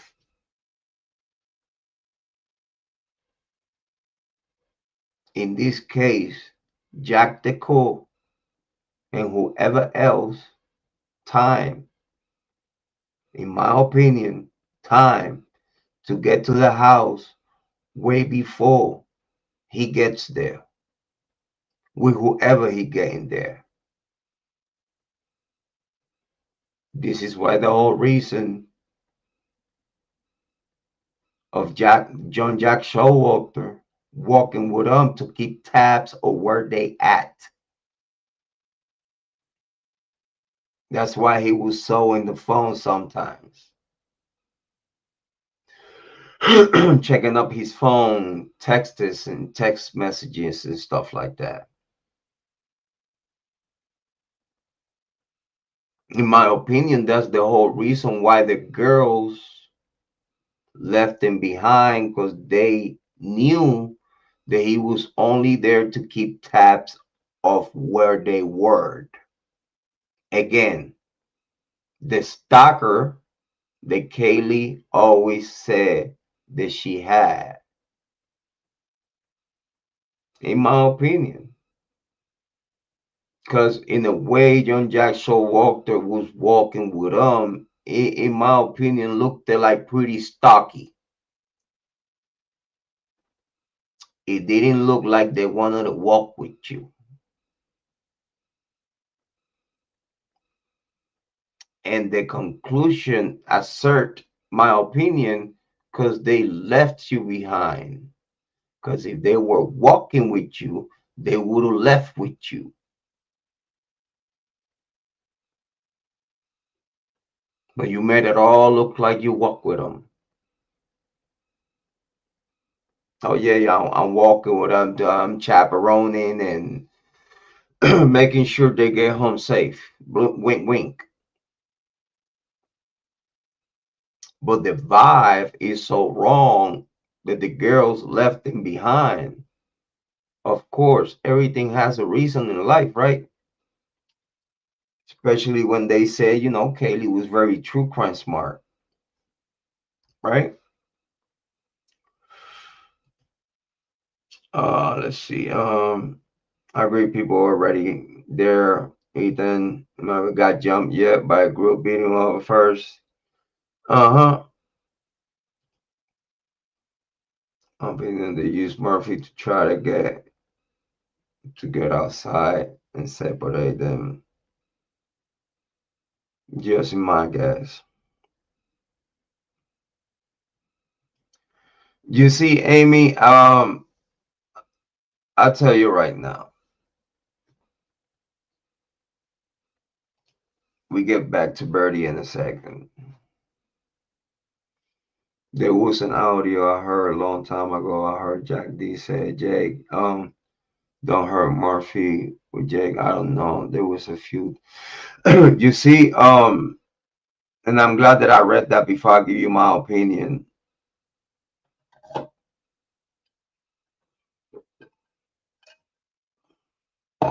After brother Jack S. Jack S. Took out the Don Kelly, in my opinion, live. Yeah, a lot of people was lying in this case though.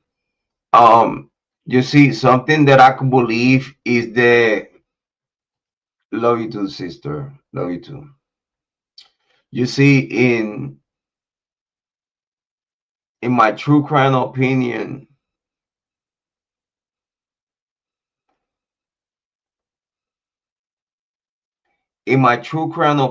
Murphy was not at the house when it happened.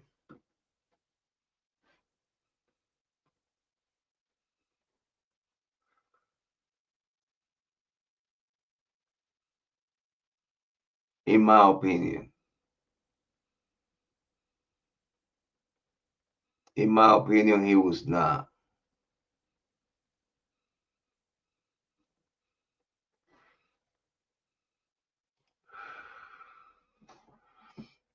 In my opinion, one of the boys took Murphy back to Jack's house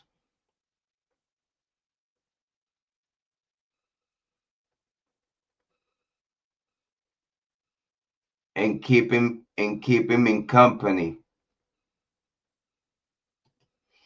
Nah, it's simple as bringing back to Jack DeCoe's house. He's familiar. He's familiar with Jack's apartment. It will keep him calm. It will keep him feeling right at home, so that way he wouldn't be barking. Because if you put the whole purpose of the reason of Murphy not being at the house is so Murphy don't bark.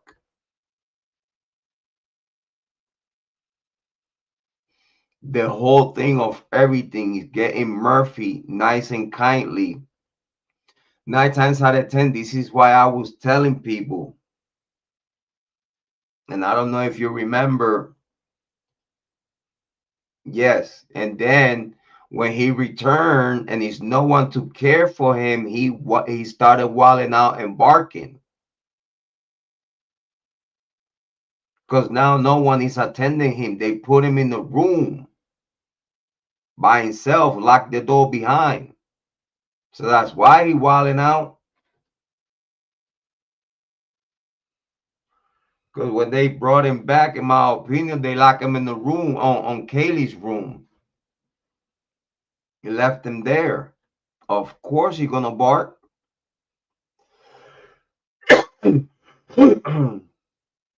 Especially to call Kaylee's attention, let him know, like, hey mom, I'm home. You know what I mean? Where's mom?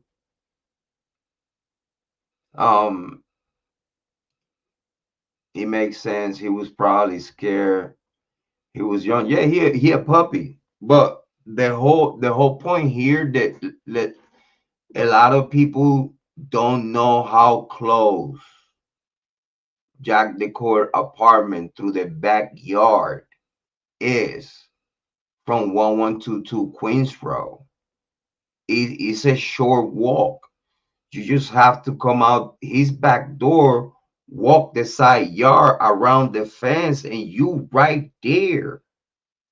You right there. You are like 50 feet.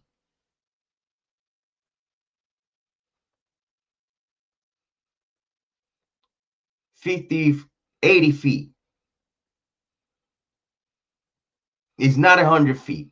No, I don't believe it's 100 feet. But it's like a 50, 80, 90. I don't think 100, but it's around that mark.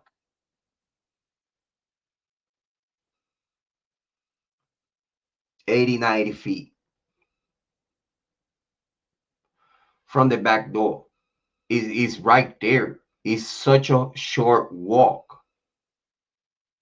So before you're gonna do anything, because think about it, if Kaylee and Maddie are at the grub truck, who's watching Murphy?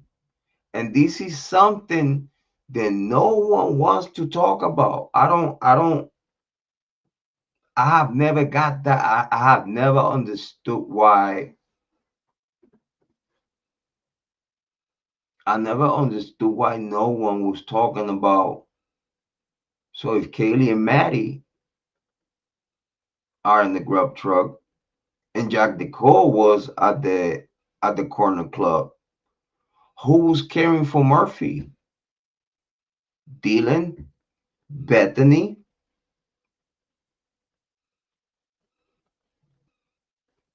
And if Dylan and Bethany was taking care of Murphy, did Dylan and Bethany took the dog through the back door? Like the the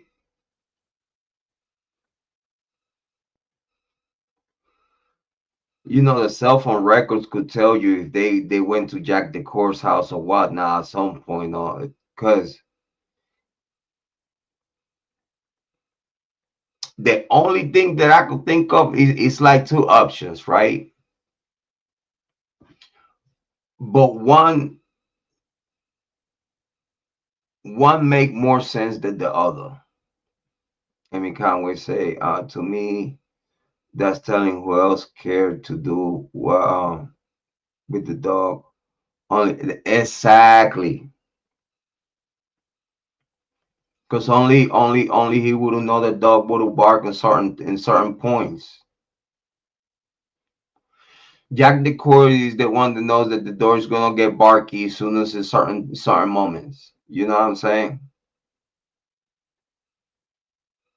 That's yeah. Too young, in my opinion, to let him run around them. Yes.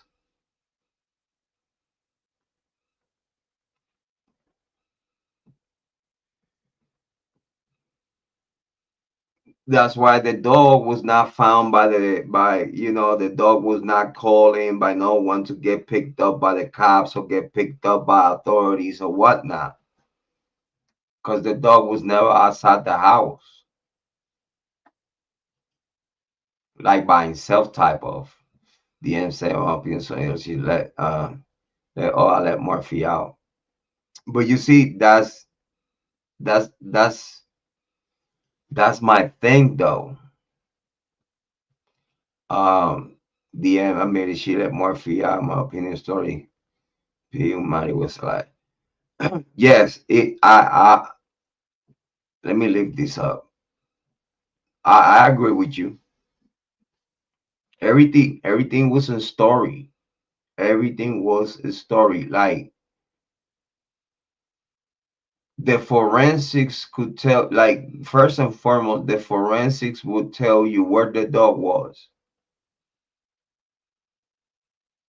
Because they're trying to tell the people that the dog was sitting at Kaylee's room by himself, sitting still. Like, what? With the door open? What are you talking about? Is you serious? Who you trying to lie to? That a dog is gonna sit still and not move from a room if you have the door open. What are you talking about?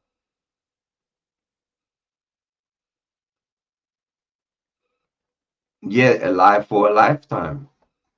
Yeah,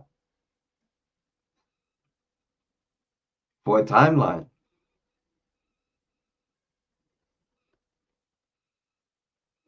Because again, if the door was open, if the door was open,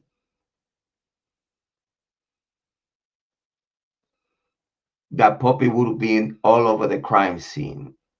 And that puppy, soon as officers see the dog in with blood, they automatically, by training, understand that that dog needs some forensics to be done on him. We need to know what was the participation of the dog on the crime scene. Is as friendly or as aggressive. Like, we need to know what happened here. So to tell the whole story, you have to investigate the whole case accordingly. So if you enter to a residence, the first and foremost, you cannot tell no one. Like, no one is gonna believe you that a dog it was sitting by himself with a door open. That's first. Second, if it's any type of blood in the puppy, when the authorities got there, they understand that it's some forensics that it needs to be done to him. So you don't take this dog to a pound, because you automatically you need to track down the reasons of that dog being there. You ask Dylan Mortensen that she was there, Bethany Funky that she was there. You ask these people, who's this dog? Oh, it's one of the victims. Okay, if the dog seems clean, they don't have no type of participation with the crime scene, 9 times out of 10 officers gonna reach to the family members of the victim, not even boyfriend or nothing, or if she or it was the boyfriend's dog too. Guess what? You have now to dispute that in court with the family members of the victims, because at this point the dog don't belong. Is proof as a matter of a fact that this dog belonged to the deceased. To us, to authorities, we cannot let this dog go to you, because you have to show me proof of purchase. You have to show me proof of ownership. Like, is the paperwork on the shots on the vet is under your name or whatnot. Into that puppy belongs to Kaylee. So automatically the cops have to do due diligence to reach out to her family members to make that dog go to the righteous owners. Let me come we say that they fuck the scenes and hide forensic story. Yes. Yes, in my opinion, they did hit the full story, the full scope of the story within the lie. They might know the full scope of the story. That's the whole reason why they knew how to hide it. Turning to how taken repeating without shelter, knowledge, proof. Yes, it's it's sort of a tactic of hit the evidence and get the evidence out the way of the track of the proper chain of custody. The violated proper chain of custody where item that it was owned by the deceased, a living being, a living dog that belongs to these deceased. If the dog don't have no type of signals that would indicate that this dog took part of the crime scene whatsoever, passively or aggressively, it has to be discovered through forensics. Again, because you're saying the door was open. So you telling the story that this pup was all over the crime scene. So this dog, it needed to accordingly be taken to forensic lab to be studied and take samples. That did not occur. They don't specify if the dog would have signs of blood on him. Is nothing, no information about the dog. They only say they grabbed the dog, took it to the pound. And then they say they grabbed the dog from the pound and took it to Jack the Cool.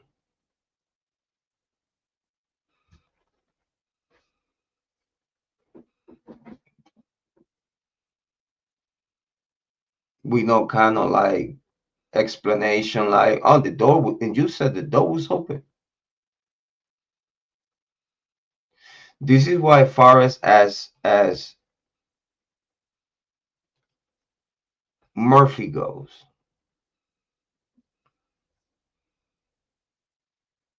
When Kaylee and Maddie get to the house, I believe that they were received by someone. I believe that Murphy was either within the same location at the house, but within the room with people, in this case, Dylan and Bethany.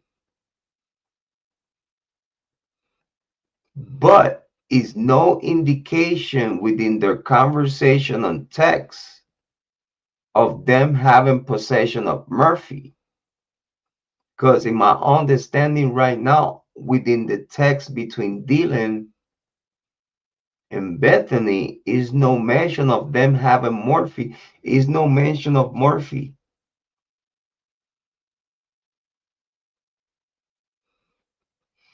That only tells me, in my opinion, that Jack took the dog and brought him to his house and left him with company there, so he don't bark, with company that already knows the dog, so the dog be cool and he's entertained while everything is going on back in the house.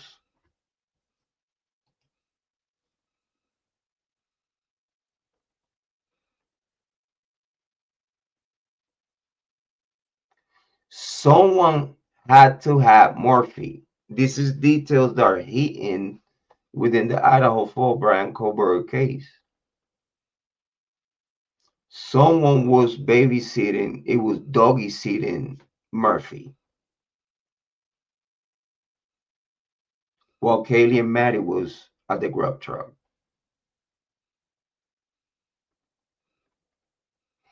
And if Jack DeCole was babysitting Murphy, because Murphy, he was about to not see Murphy after that for a long time. But instead of him spending time with Murphy, he was at the corner club. So he must have left Murphy with someone that Murphy's cool with at his apartment. So when Kaylee and Maddie leave to the grub truck, he goes to get ready to go to the house and confront Kaylee. This is all my opinion with the information available.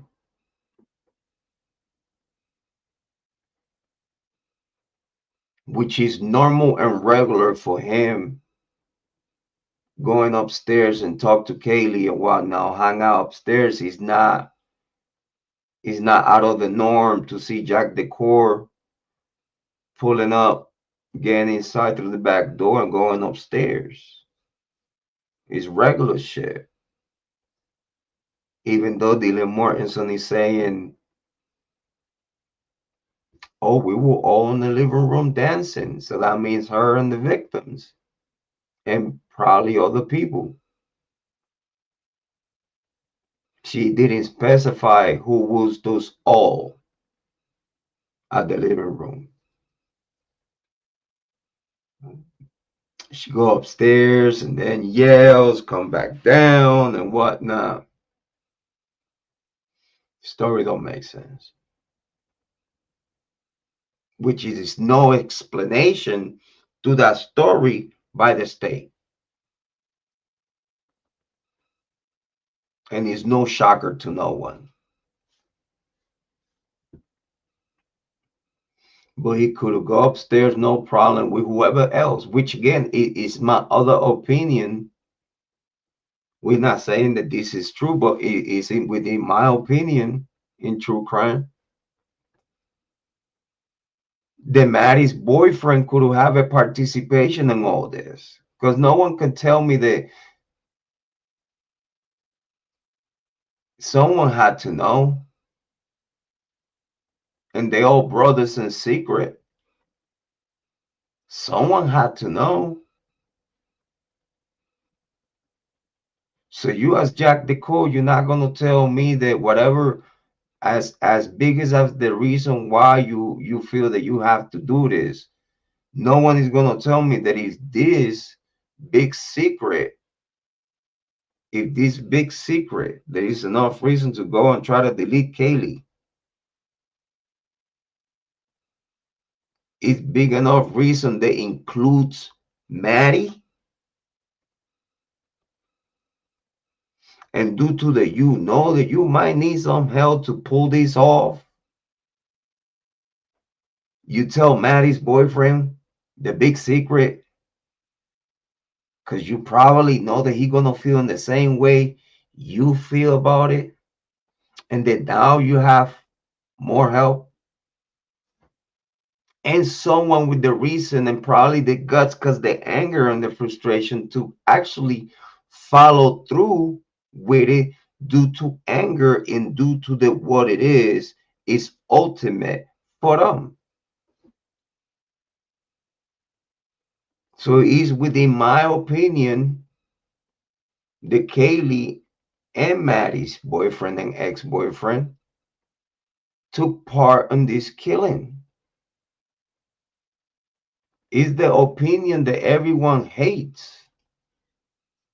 And how you gonna hate an opinion that is so educated within the information out there? This is what I'm saying right now. It makes more sense than any story that you could talk about Brian Kohlberger. It makes no sense. Let me always say, in my opinion, brother, the killer can't tell on each other. That to me makes sense. That's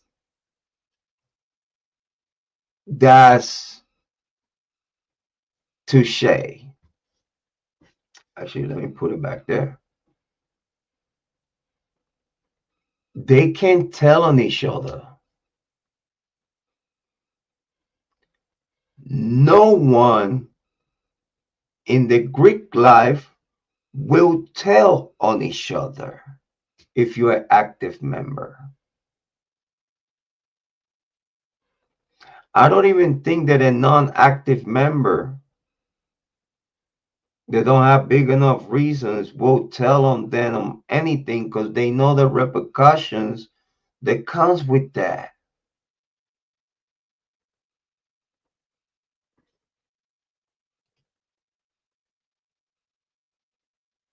So why not tell the reason why I'm going to do this to the other side of the problem? He don't know. And he's fucked up enough that, well, and I think we could pull this off.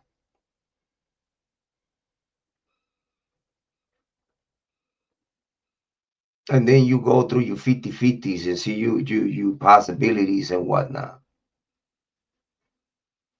And then you go like, well, if it's meant to be, it goes this way. If it's not meant to be, it goes the other way, and we are fucked.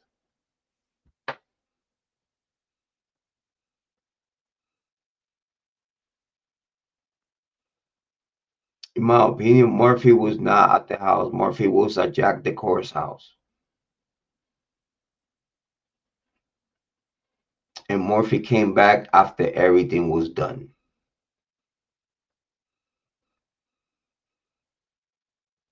In my opinion, Jack the Core went upstairs with Marty's boyfriend, confront both of them, whatever the big secret that you know they're gonna get you for, that young Jackson Walker told her about. The young Jack Walker said, you know they are going to get you. Why people don't make these words as relevant as all? John Jack Walker said on camera that we could all hear, you know they're gonna get you for that. Right after that, they end up dead. And why that footage don't have no weight in this case at all. No one went to John Jack Walker and asked him like, yo, what was that secret that you heard about that you knew they were about to get got? And you know, if you don't tell me, I'm gonna have to put you under arrest, bro. Because for a fact, we know that you know. For a fact, whatever was told to Adam by Kaylee, not Maddie, because everything is backwards in this story. Content creators and legacy media put the names to the wrong voice, even to the wrong mouth. Because when one's speaking, the other lips are moving. Is come on, man. Stop trying to play with people's mental. Okay. Jack Day, in my opinion, no alibi by law, not clear, but he was never cleared. He didn't have an alibi. This is already on the out. Well, we've been telling them, the people in 2022, 2023, 2024, 2025, 2026. Story has not changed.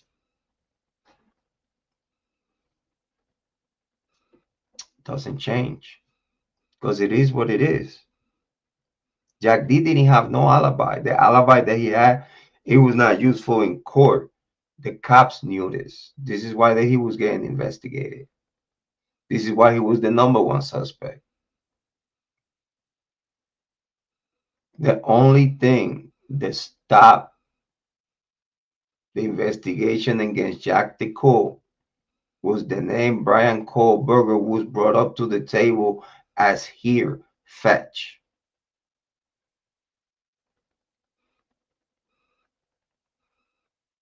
Finally, we got someone else.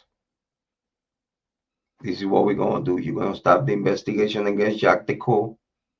We didn't finalize that investigation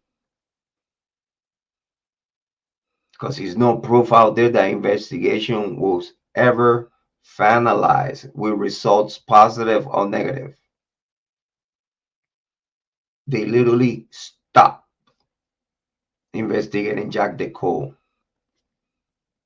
to go after Brian Kohlberger. Again, within our opinion, on the fabrication. The fabrication was because they needed to do something, because the credibility and the honor of the whole Greek life program, it was about to go to shambles. It was a whole program failure, and they couldn't have that. Too much money under the Greek program. That's a no-no. They wouldn't let it come to the light. Again, it's like I've been telling you, Amy. The lie, the truth has to be forced for the lie to be exposed. I repeat, the truth have to be forced for the lie come to the light.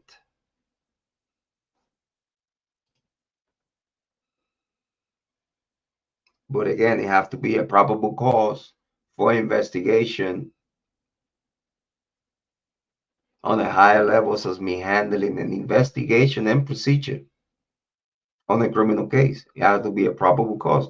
We have the probable cause. He's all over this case. But then we're gonna expect the Greek life investigating the Greek life.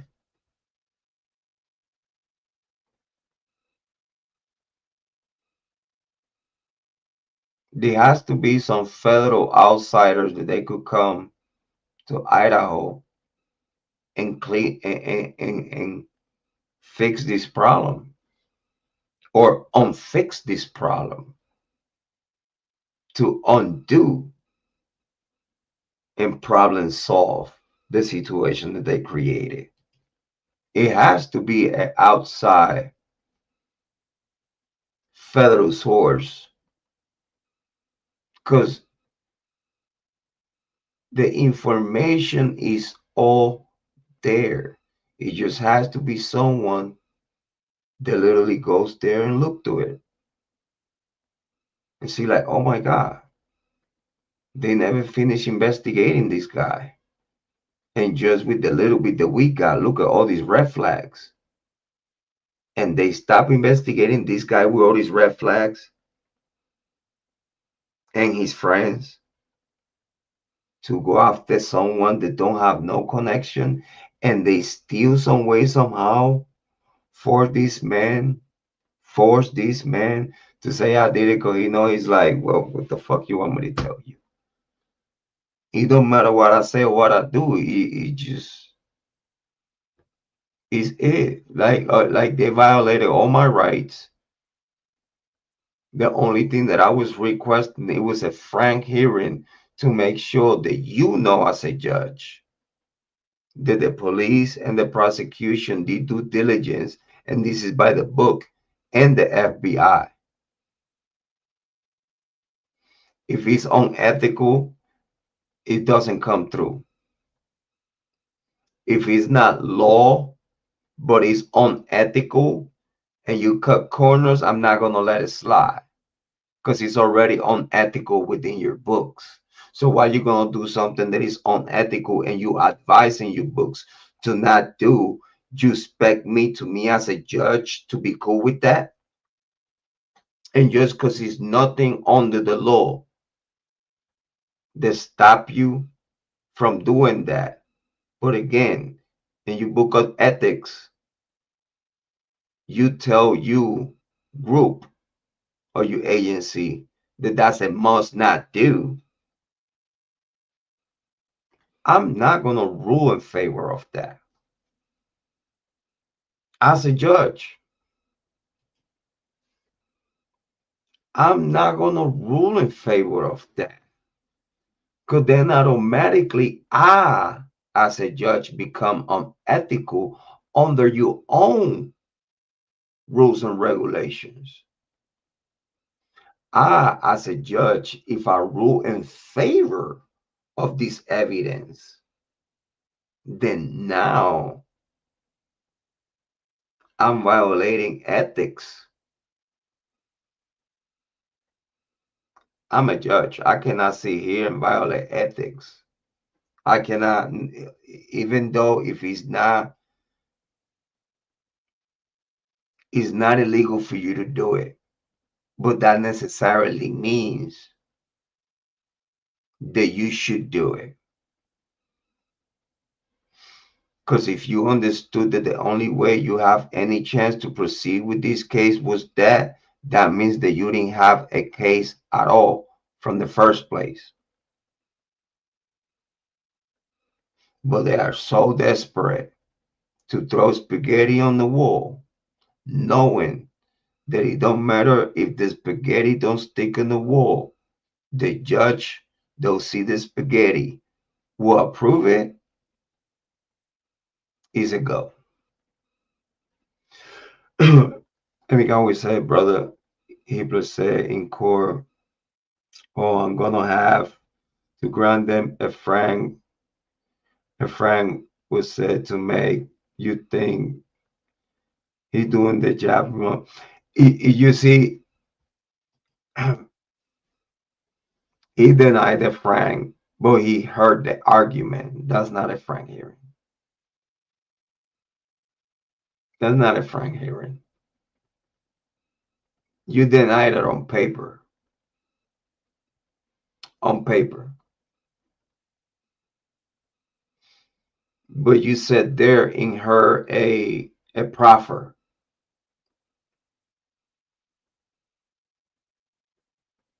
And due to the proffer that you heard, no one is gonna hear or see probably ever. And that's your intentions, because your intentions are to bury everything that is being said on the seal,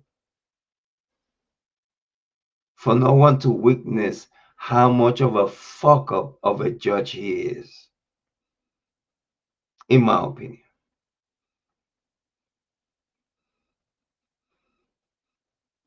But if you ask me if any other judge heard the proffer, he would have granted the Frank hearing. I believe that everything that he was said on that proffer was granting a Frank hearing in full with the whole scope. Open the books. If this man is here, because the probable cause is solid, you gotta let me know what was the reason for Megan Marshall. Now y'all need to show me what you show Megan Marshall, because that's how everything started. A good judge would tell you, I want to see what Megan Marshall saw that day to grant you that warrant that started it all. But you know how they went around that? They went around that with the secret grand indictment. And due to that secret indictment, it was on the federal level. That now it's on secrecy. Now, you know what I'm saying? Now we could hide it. What you expect? Think we're gonna leave it out there for you to see? Nah. We knew that this is what we're telling you, that probable cause is significant. Is we don't care about it right now. You know why? Because we want to make a bigger lie on the secret grand jury. A judge that is friendly to us, or we call him, we made him come back from vacation. And Bill Thompson at the state has full control of the process with no backlash. And the jurors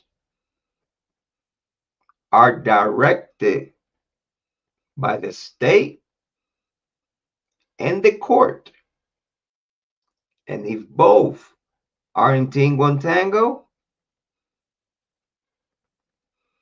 well, they say anybody could indict a sandwich. I guess that's from where that come from,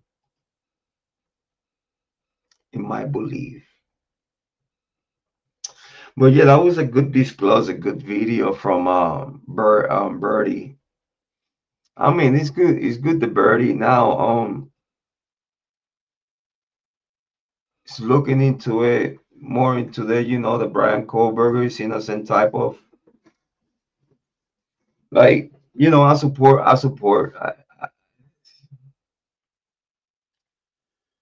True crime is true crime. Content is content. You know what I'm saying? It just is what it is. Big shout out to Birdie. Wish him the best. Keep up the good work. Hold on, let's see what else we got here. Oh, we got the Goncalves 3 days ago. Amy, did you heard anything about the JLR stuff? Man, that topic is on fire.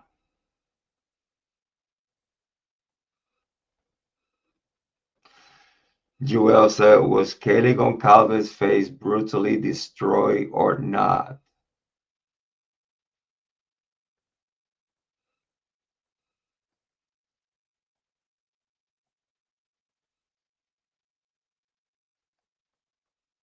I mean, they say how brutally was. What are they saying? Any opposite? Yeah, no, I heard a whole bunch of new JLR stuff.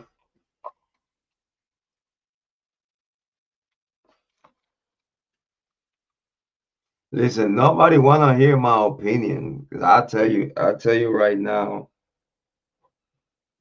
I do not believe a thing. I don't. I don't. I'm sorry.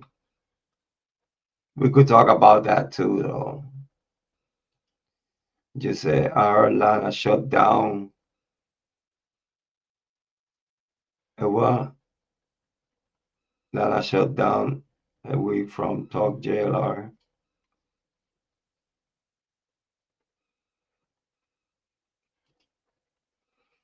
I don't know. A lot of content creators are afraid to talk about that. Not me. All right. Steve Goncalves and Olivia react to Idaho law change.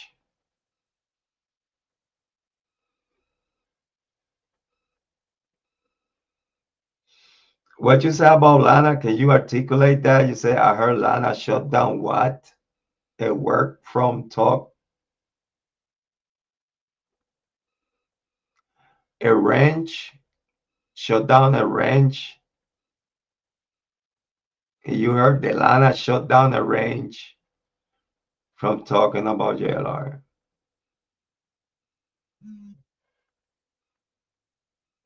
Hold on, man. Espérate, chica. Espérate. I heard Lana shut down a ranch. You said a ranch, a mod? Her channel? Someone said that in chat.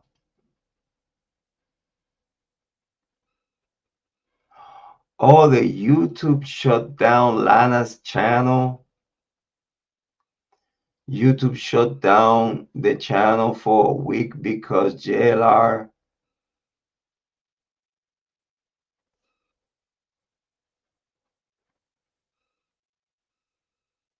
Damn.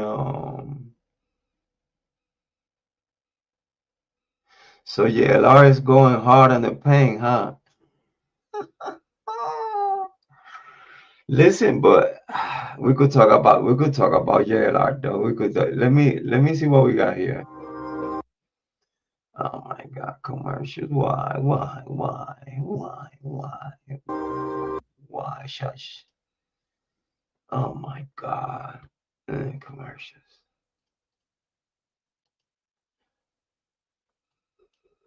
Why is it what listen? Oh, because Lana was talking about JLR.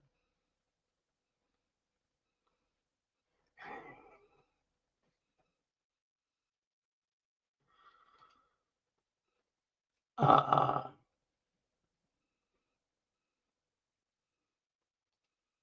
That's crazy.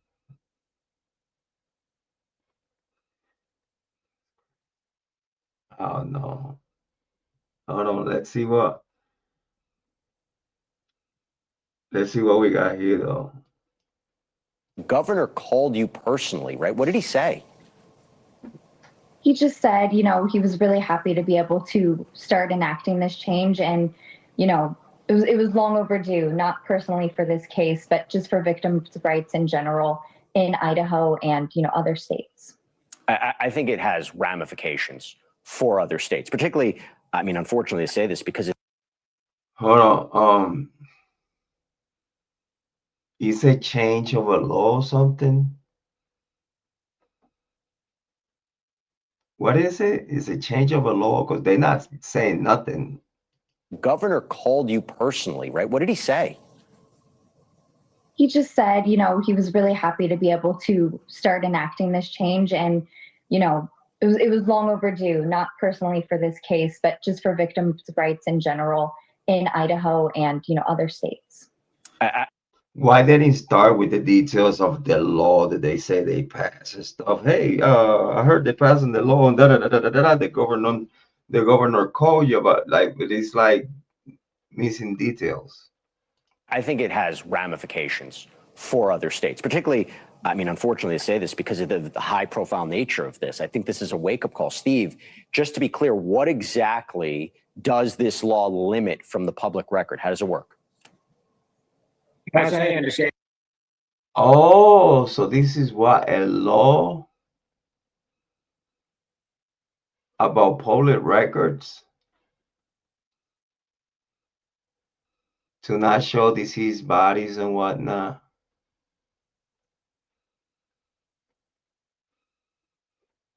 Okay, but they trying to hide. Remember, they say the sheath was under Maddie, under a comforter. But then they try to say that the blood is part of the body. So with that argument, are they trying to hide where it could be the sheath shown if the sheath was there?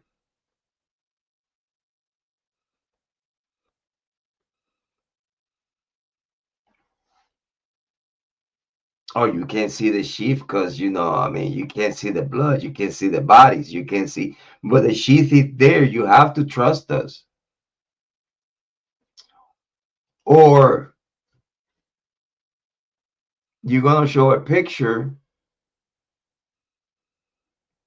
blurring everything or not showing everything else, but showing where the sheath was.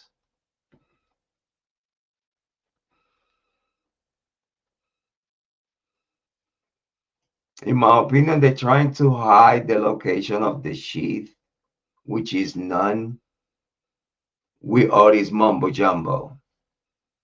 And this is mainly Olivia's bill that she's been working on, and I've been on the sidelines for this one.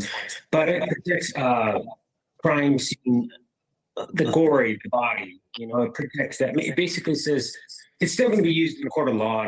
Yeah, okay, but the gore of the crime scene, it tells the story.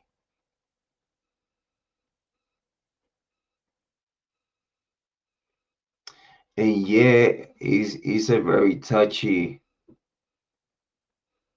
topic, but at the same time, it's like,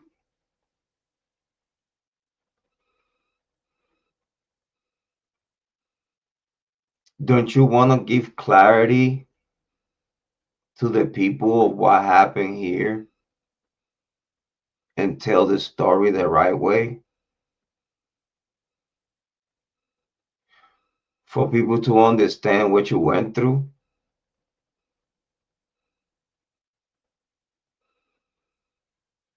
Because you see, some people cannot relate with whatever story. Some people cannot relate just you telling the story.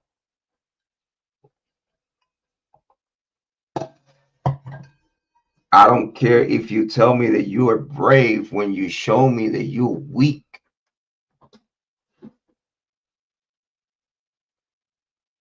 Oh, Jrod, would you show the pictures? Or if something happened to your daughter and she died, passed away, and the pictures are bad, will you show the pictures? Well, if that ever happened, we'll have to get there. But in my opinion, I wouldn't have a problem.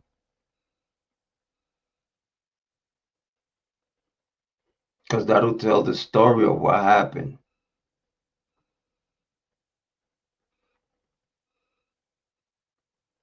And guess what? The world, in my opinion, should know how bad it was.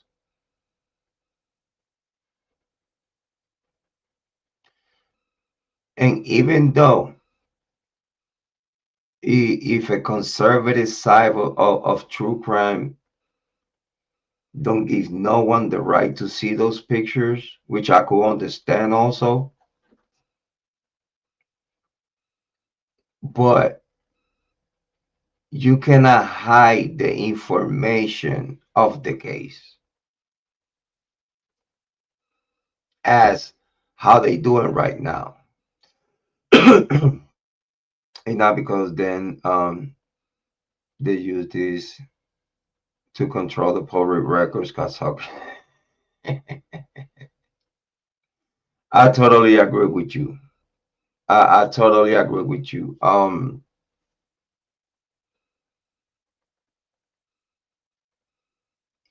Whatever pictures of body that you don't want to show, okay, that's fine. Listen, do you don't want to show nothing? No problem. My point of contention is the far as documents of full details of what happened here cannot be sealed. These cannot be controlled like that. It has to be someone with a higher level of understanding of legal procedures to actually put a stop to it and be like, well, we understand the privacy that you require, but then now we got to tell you the privacy that you could get. It's two different things. Is the privacy that you looking for, but then that don't mean that necessarily that's the privacy that you deserve. It don't matter how you feel about it at the end of the day. Taxpayer money need to know. Taxpayer money needs to know what's going on with the criminal investigations and with the court procedures. That's a most. They destroy the forensic story, which is yes.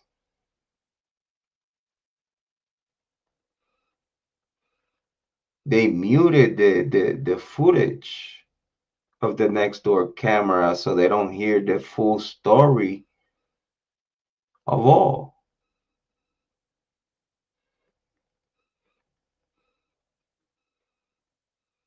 They concealing the story of the Idaho Fall. Legal loopholes and Idaho. Yes. You see, it goes back to a good judge. A good judge knows when the state is using dirty legal loopholes.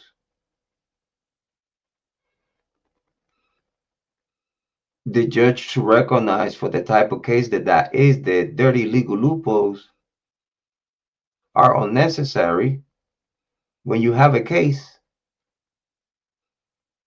So you don't have to force an angle that might give you a benefit, might not give you none, but you exploring a legal loophole that is dirty, should be illegal.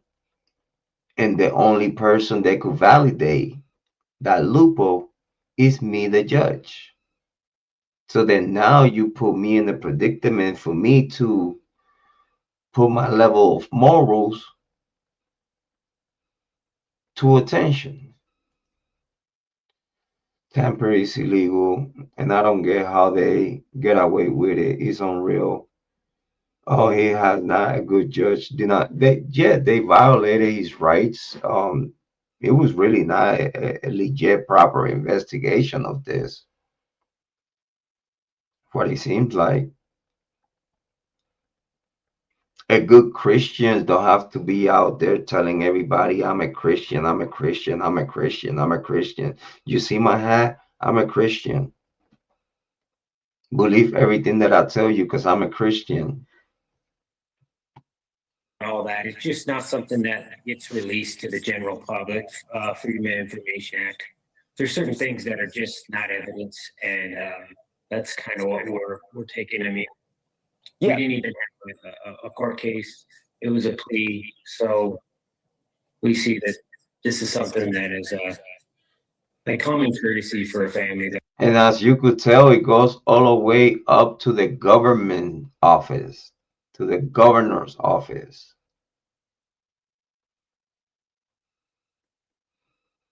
That's how high the cookie crumble. All the way to the governor's office. That's how high this cover up is, in my opinion. The governor is calling like, hey, we passed this law for you. Thank you for your help.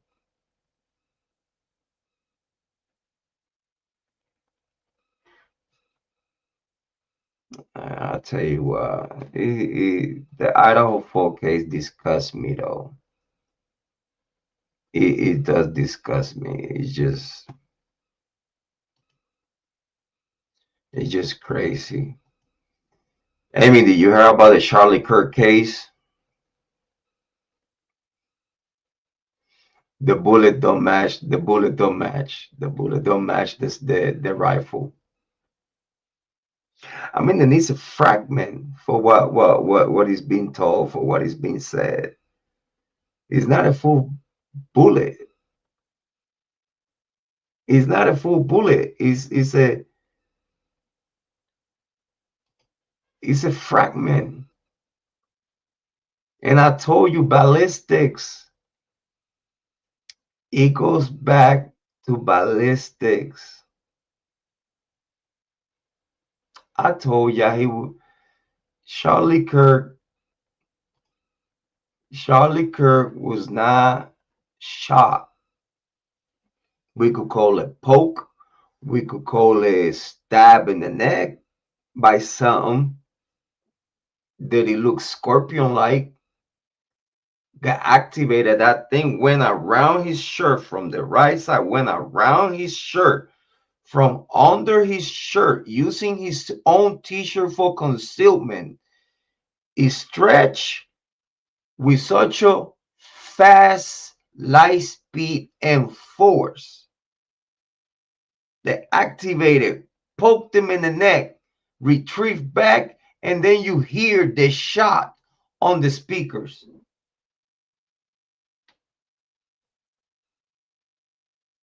Is it me? And then they want everybody to believe, oh yeah, Charlie Kirk was shot. Day one, we knew he was not shot. I seen it with my own eyes when they would keep replaying every time when they were replaying he was getting shot. In YouTube, you could find that on edit. I played it on this channel. We sit down and played it over and over and over, slow motion, pause it over and over. If we end up with the same conclusion, that thing was right here. And you could see it on his t-shirt.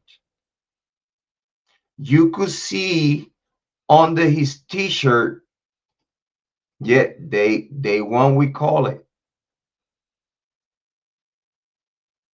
Day one, we called it, Amy. Me and you, we did. Yes, we did. We called it.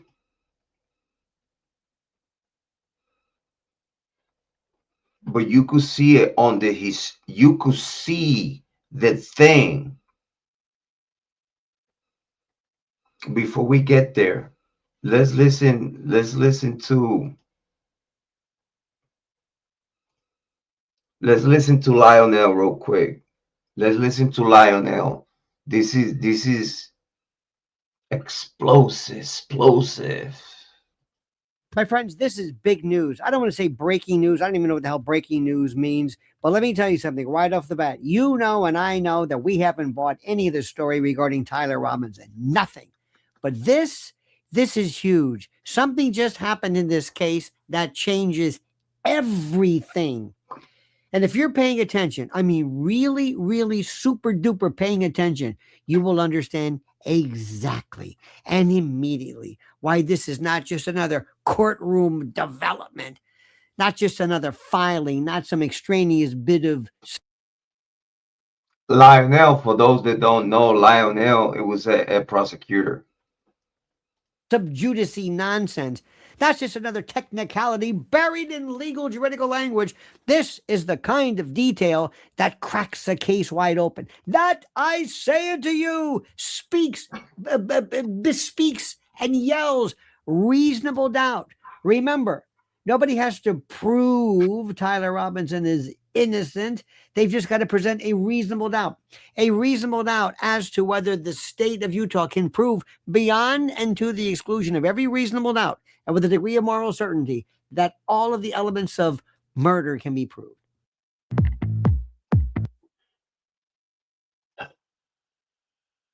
Why? Why when the video was getting so good? It was getting so delicioso. Pause, no diddy, no doubt. Big shout out to Lionel. In the way he present the information is amazing. Big shout out to Lionel. A new defense filing, the bullet that ostensibly killed Charlie, because now, right now, according to a new defense filing, the bullet that ostensibly killed Charlie Kirk may not match the rifle prosecutors say was used by Tyler Robinson. Let that.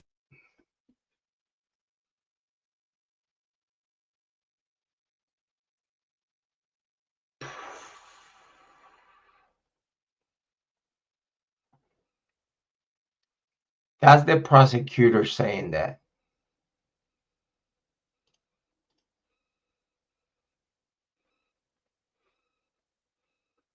Beyond and to the exclusion of every reasonable doubt, and with a degree of moral certainty, that all of the elements of murder can be proved. Because now, right now, according to a new defense filing, the bullet that ostensibly killed Charlie Kirk may not match the rifle prosecutors say was used by Tyler Robinson. Let that sit for a second. I don't care what you say. And they're going to qualify it. Oh, they're going to, well, that doesn't mean that it was ruled out. No, you have to affirmatively prove that. This is the biggest piece of not guilty there is. This is reasonable doubt. What are we talking about after? If I can't prove, if you can't prove, if they can't prove that this 30-06 granddaddy shooting iron was the one responsible for the dispatch of Charlie, that's it. What are we talking about? What? And also, if they don't have no ballistic residue on Tyler Robinson, if they don't have ballistic gunpowder,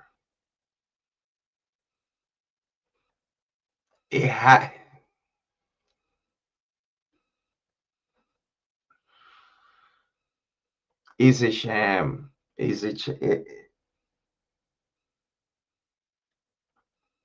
We're talking about high levels of government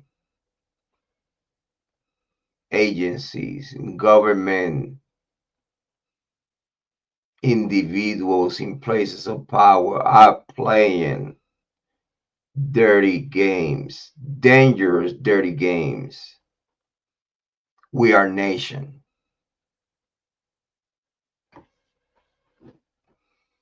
Then meanwhile, you could see that they really gives no fucks to do this type of shit and let us know what they literally are doing, and they still in their mind it's like, so what? Fuck it. Who the fuck is gonna do anything about it?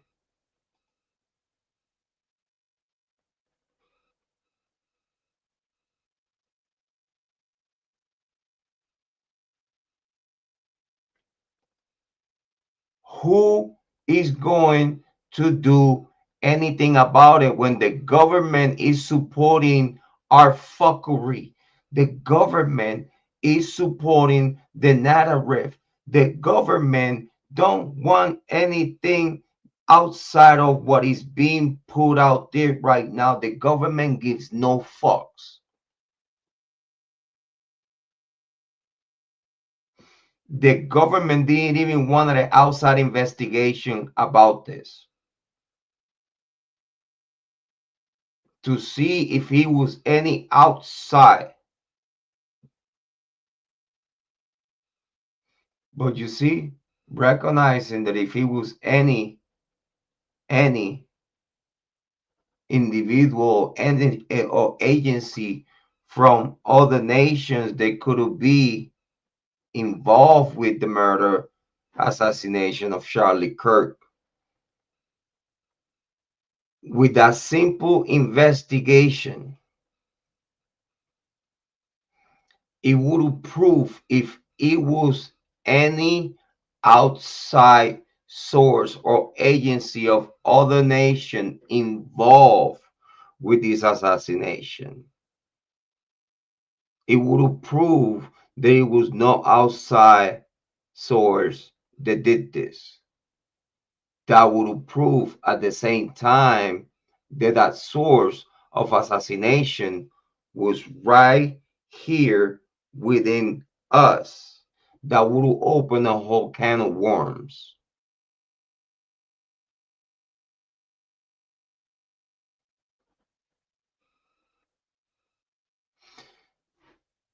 That would open a dual investigation. That meanwhile they try to proceed against Tyler Robinson. We're gonna have a major agency of intelligence of the government of United States of America investigating the same case at the same time, way above the pay rate of the FBI to a military level.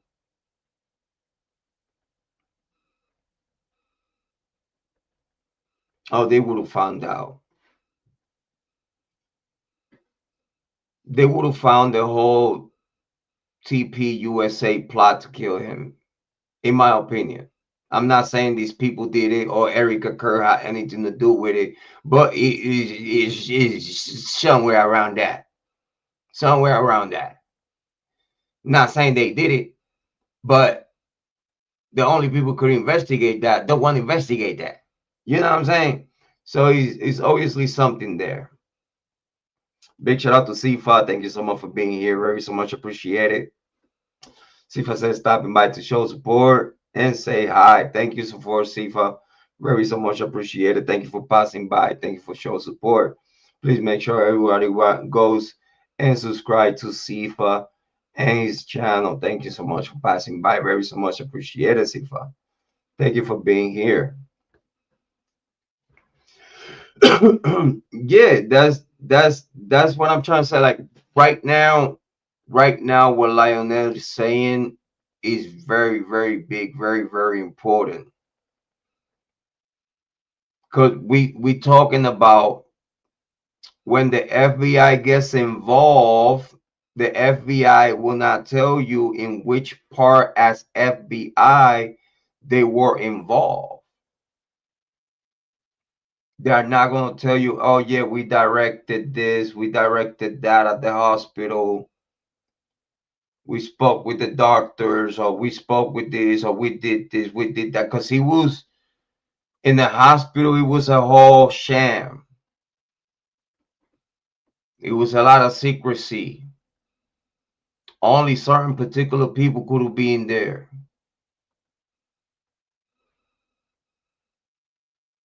The narrative, the information was put under pressure.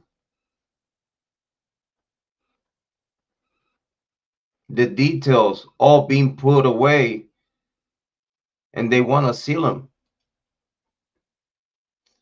Sifa say, I hope you and your family are doing well, hermano. Yes, doing great, Sifa.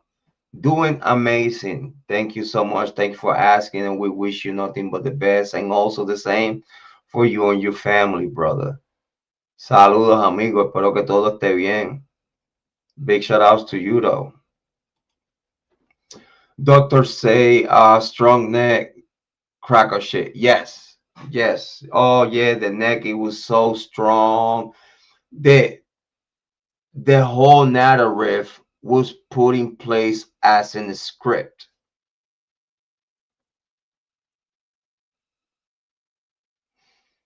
In the same way, is multiple people behind the cover up of the Idaho Fall Brian Koberger cases, multiple people behind the cover up of the Charlie Kirk assassination, and there's a lot of people in high places of power.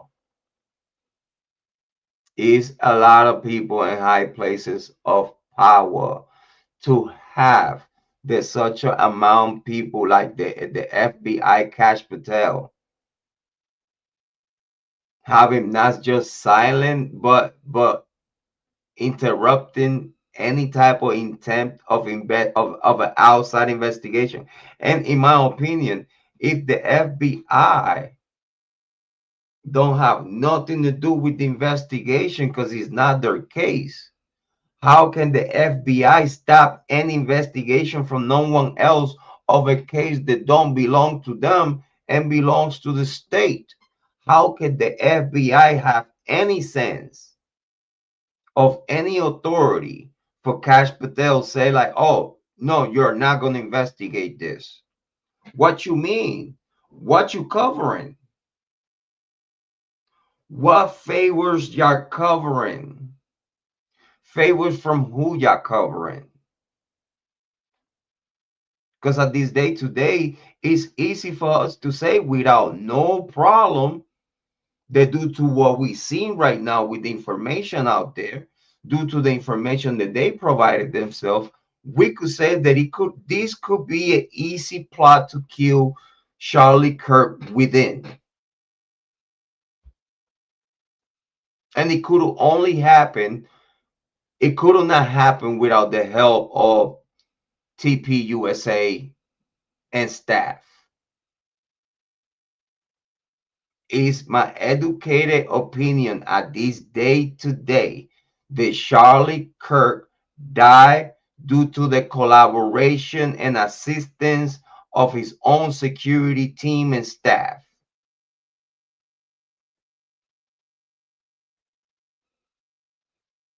In my opinion, the security team needed to know what was about to happen for them to be able to conceal the device on Charlie Kirk.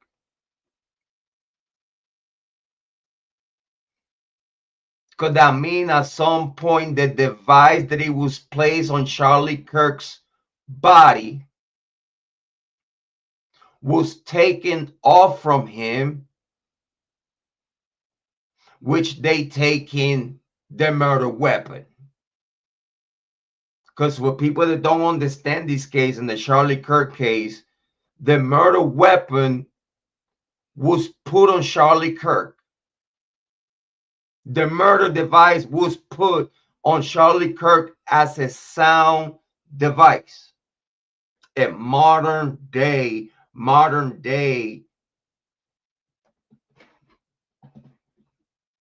sound device. And everybody said that it was new.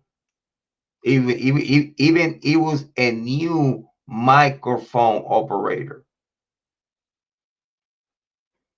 That at last minute they put this device on Charlie, and I bet you that device didn't feel comfortable on Charlie, because you could see the device right here poking out, and it stretched the t-shirt from right under the t-shirt, hitting with such a force and speed, and retract right back right under the t-shirt. And they swear and they thought that no one would have filmed that. They thought that all footage of that would have got blacked out. That's the only thing that I could think of. They thought the YouTube and other platforms would have blacked out exactly what happened, when it happened, and how it happened to Charlie Kirk. That's where they fucked up. Because it's not just me, but it's millions upon millions of people that witnessed the death of Charlie Kirk. And at this day today, they keep replaying and watching the video over and over and over, like myself, and I see the same thing clearer and clearer every time I play it. What he killed Charlie Kirk was on his body, was placed on him. It was no explosive mic. It seems that it was a sound device that it was put on him. So let's say a special mic that I believe that's what it was put on his head. Like, oh yeah, this is modern days mic, you know what I'm saying? You put it right under the shirt, and you don't have to sing with, oh, this sound is gonna be, this sound is particularly for the film. Yeah, you have the microphone, okay, but this sound, this microphone, this particular microphone is for the film. It's for the sound of the film, for the editing and stuff like that. They could put excuses like that and put something that is attached, strapped to your back, and it's right here. You put the teacher right on top. In my opinion, Charlie Kirk Security and TP USA, and the highs of the tippity top of TP USA, and unfortunately, might include Erica Kirk. I'm not saying they killed Charlie. I'm not saying they had to know something.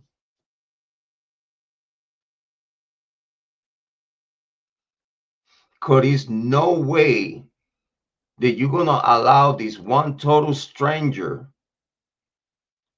to put this pack on Charlie Kirk's back, put this mic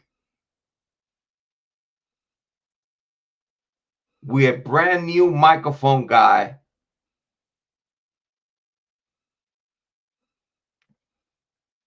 and you did not know. Whatever poke and stab Charlie Kirk in the neck,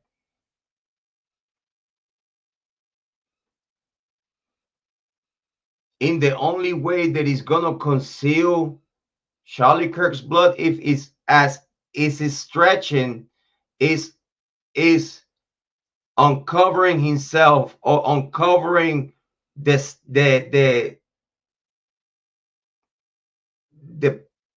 the sharp object that is about to get introduced to him, hit him with it, and as he's coming back, he's hiding himself, so that way it wouldn't be a splatter of blood on his teacher as he comes back right away.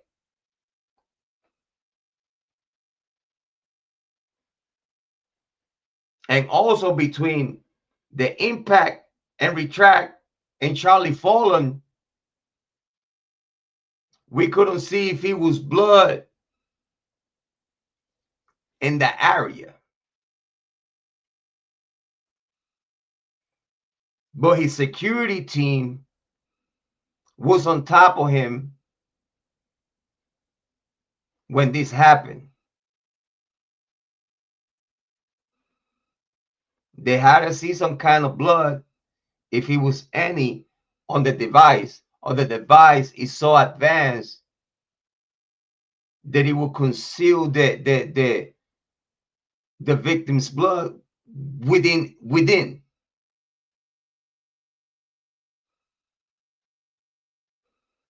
So it's no sign of that device being the killer weapon. And that's possible. But it's my opinion, the TP USA had to know something. because he's too crafty.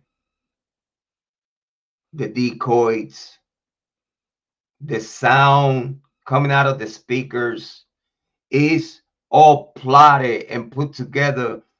We in script, and that script needs the actors. None of these could have happened if you don't have the right actors in the right place, just as the decoys, like the old man and all this other shit. Let's listen to Lionel. Martians did this? Let this sit in for a second. Let this marinate. The bullet doesn't match the weapon. Huh? You see this right here? You know what this is? This is hand soap. It doesn't match the weapon either because it wasn't used. And the case built around a narrative of a targeted killing, a 3-hour drive. All of a sudden, this man, he decides, I'm going to do this. By God, I'm going to stop what I'm doing because I've got to stop Charlie Kirk because... And also another touche about the Charlie Kirk assassination is the alleged angle that Tyler Robinson used to shoot Charlie don't match the trajectory from where they say it don't match. It's too much of a high place. It would not hit where it hit Charlie. It would have hit Charlie's face. Where it would have hit Charlie's jaw way before it hit the neck. I want people to understand that.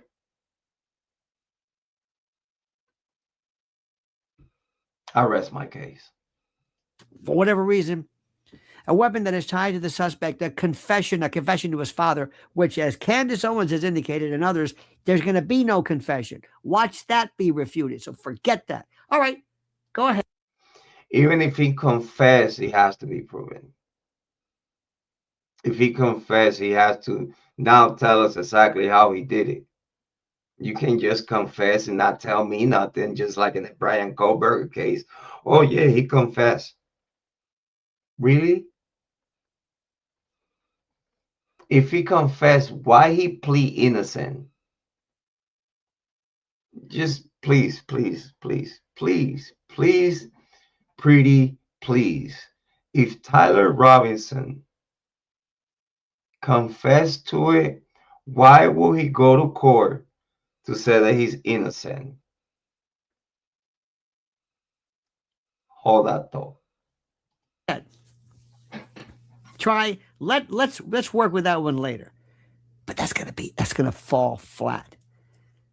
But besides that, digital messages, which are weird to begin with, the planning, the intent, and everything lined up, everything presented as clean, direct, and overwhelming. This is what they want you to believe. That single detail cuts straight through the center of it, and it eviscerates the state's case. Because in any serious prosecution, especially a capital case, theoretically a capital case, especially one where the death penalty is on the table, theoretically, the chain of evidence is everything. The evidence is everything. The cause of death is everything. The ballistics are everything. Not part of it, not most of it, everything. Toda. ¿Me entiende? Now, the ballistics is not peripheral. Te entiendo. It is fundamental. Critical, the gravamen. You were telling a jury that this man used this weapon to fire this bullet that killed this victim, right? Right?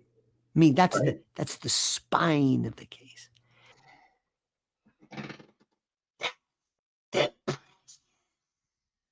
This column. And if that connection weakens, even slightly, the entire structure collapses like a controlled demolition. It's like a Building 7 collapse. Now, the defense is saying that the Bureau of Alcohol, Tobacco, and Firearms, ATF, and Hey, by the way, big shout out to Lionel. He's the GOAT. Explosive could not match the bullet recovered at autopsy to the rifle allegedly tied to Tyler Robinson. That is not a small discrepancy. That is not a footnote. If it is invalid, more commercials. But to watch the rest of the rest of it, going to Lionel. Big shout out to Lionel. He's amazing. He's amazing in the way he talk about it, all the cases and everything that he talk about. Make sure y'all go and subscribe to Lionel. He's amazing. What we gonna do to close today's live stream? Let me see. What we gonna do? I don't know if Amy's still here. What we gonna do to close today's live stream? I don't know. What you think we should do to close today's live stream? I don't know. Sounds good. Hello, hello, hello. Boots on the ground. JLR investigates. Come on in, come on in. Going back to Tucson. We got a lot of things going on, folks. Tell me about it, JLR. Tell me about it, bro.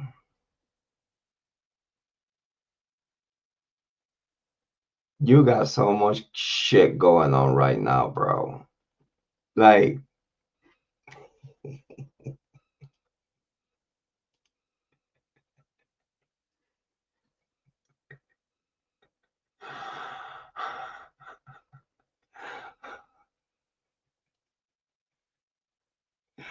big shout out to Dorelli. I see you. Big shout out to Dorelli. Thank you for being here. I appreciate it. Big shout out to Dorelli. That was fast, right? That was fast. I was like, well, what are we gonna do? Close the show with a bang. Big shout out. Quick chat about domestic. That might have do it. That there might have do it. So here we have JLR investigates. Still not arrested. He's free like a bird. He's out here ting-tangling, mingling, swingling, gambling.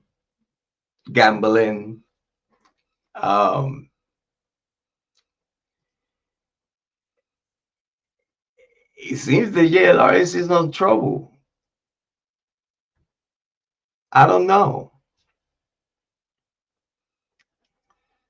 He's word on the street that he sent a text message saying like, yo, what did you do? I'm in trouble.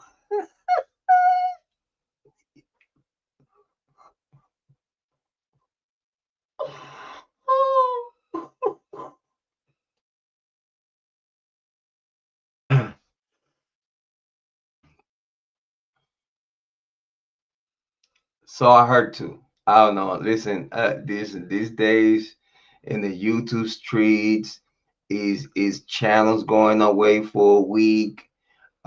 Is people getting lawsuits? It is the wrath of JLR.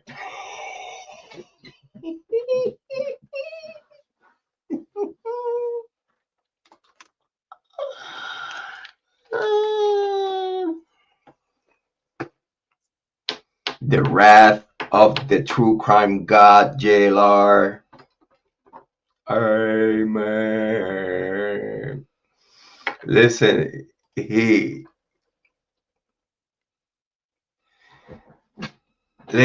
some people seeing JLR as a martyr right now. Like it's a lot of people saying that JLR don't deserve to go through this because he's trying to change.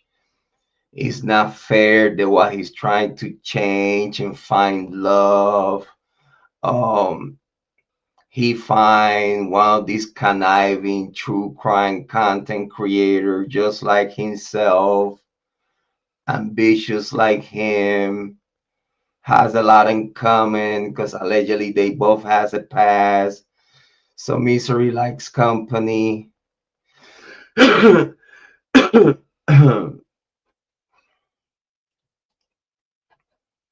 don't deserve this. The man is trying to change. Why you try to torture his image?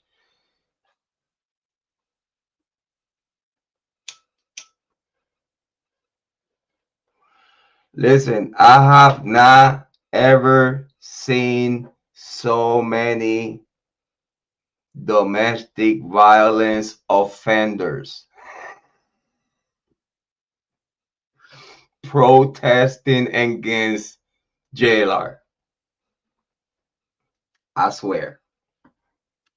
I swear it's the first time ever that I see so many domestic violence offenders protesting against JLR.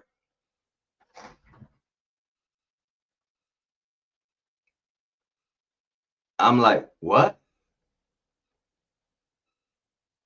What? Domestic violence offenders protesting JLR.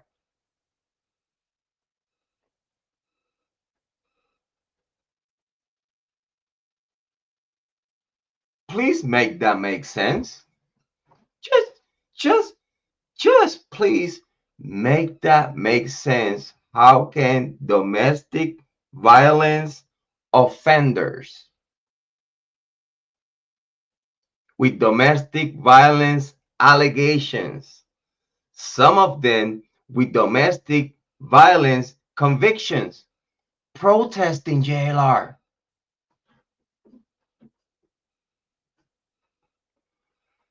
Make that make sense.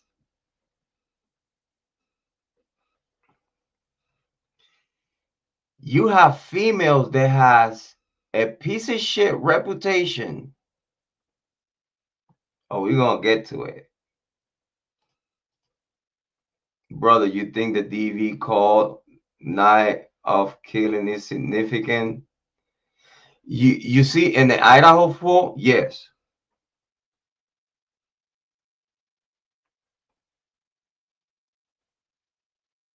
Yes.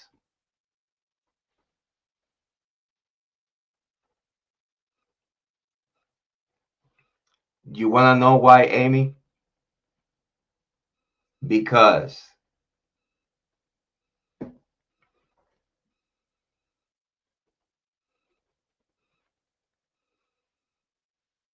if a 911 call of DV was made and was ignored, that could be because someone within the Moscow PD department knew or could have known what was about to happen.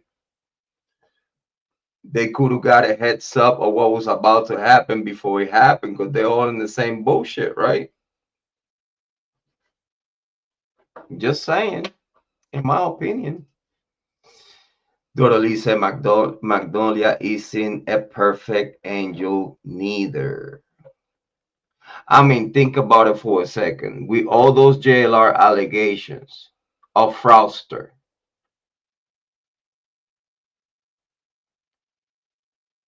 no one but another, in my opinion, this is just my opinion, but no one but another fraudster wants to be with someone that is confirmed that he has not just allegations but convictions of fraud.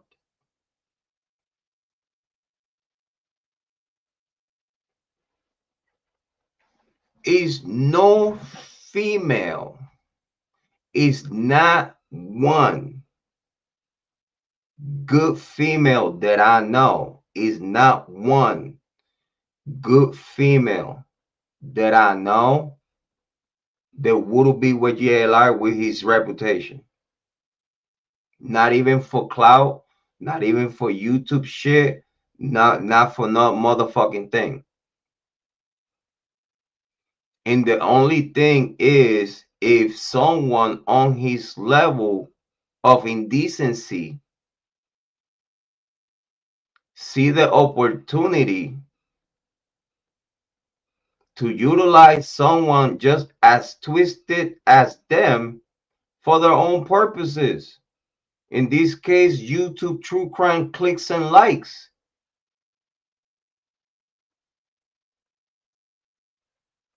It's just like any other arranged relationship.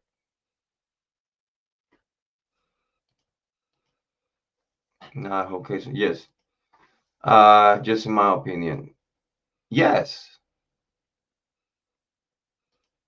Thank you, Amy.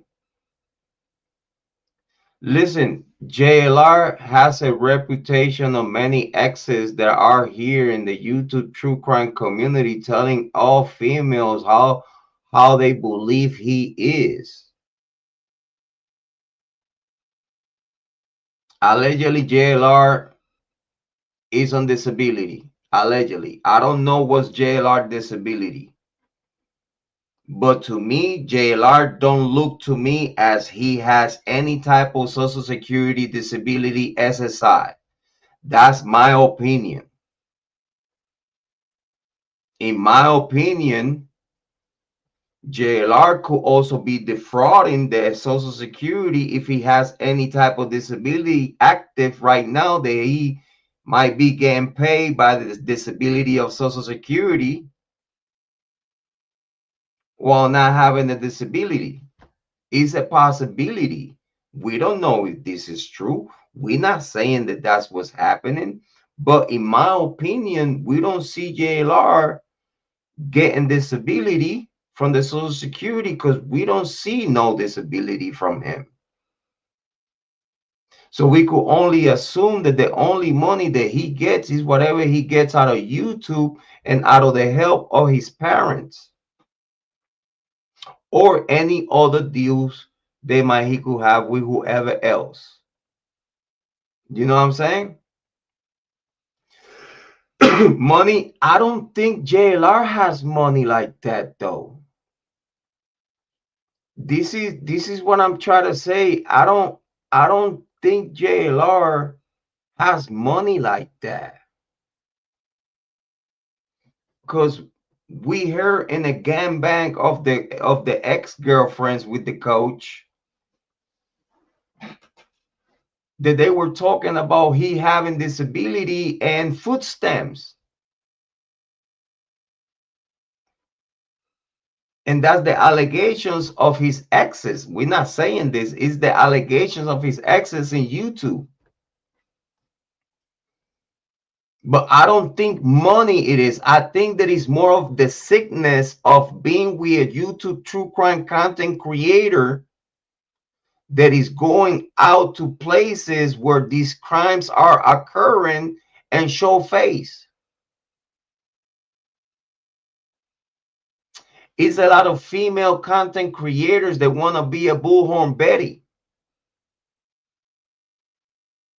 and be seen next to JLR that just came out on a Paramount documentary about the Idaho 4 Brian Kohlberger case, that's where he got to the 100K. He had the majority of his subscribers out of the Paramount documentary that he came out with Bullhorn Berry and Chronicles of Olivia. That's how he got over across the 100K. It didn't have nothing to do with Magnolia. I just seen Magnolia's YouTube channel is fucking dead. So no, Magnolia don't have to do nothing with JLR getting where he is at this day today. And everybody has to recognize that. Magnolia is no shining star of true crime. And she also has allegations. We have to take that upon consideration. A mental disability. because whatever allegations they were talking about, the borderline is schizophrenia or this and that. Listen, you could fake all that shit, okay? And as long as you have the right doctor, you could fake all that shit, okay? It's so big time charges. But you see, that's what I'm trying to tell you. Is no charges against this, not even no probable cause to arrest this man.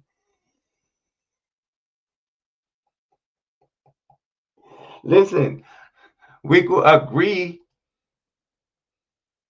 that he's pretty dumb,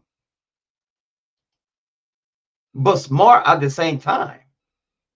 We could agree to disagree.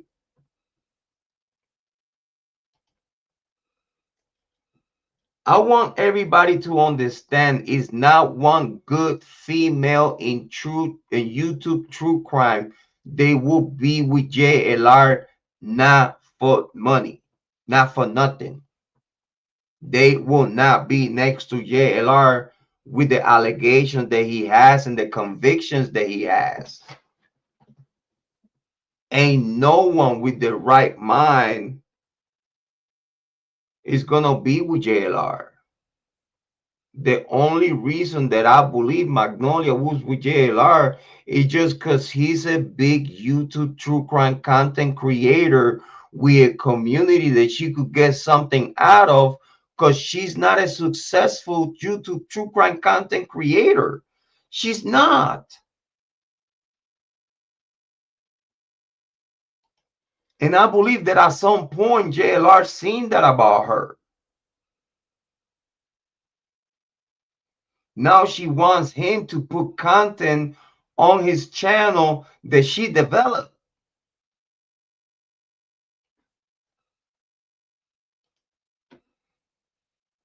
Then now we have in 11, almost a year ago, we have T-Reps saying that Magnolia is communicating with him and letting him know how he feels for him while in a relationship with JLR.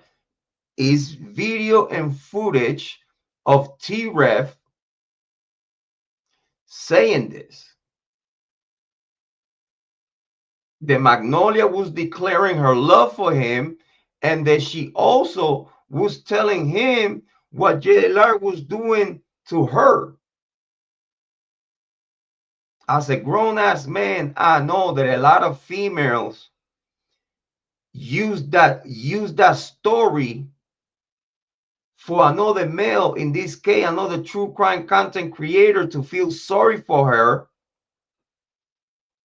And that's her way to get on his pants, or that's her way to get him to talk about it, to then stain JLR's image little by little, utilizing another male YouTube true crime content creator to put out there the allegations that JLR is putting hands on her, but she's not reporting it to the authorities.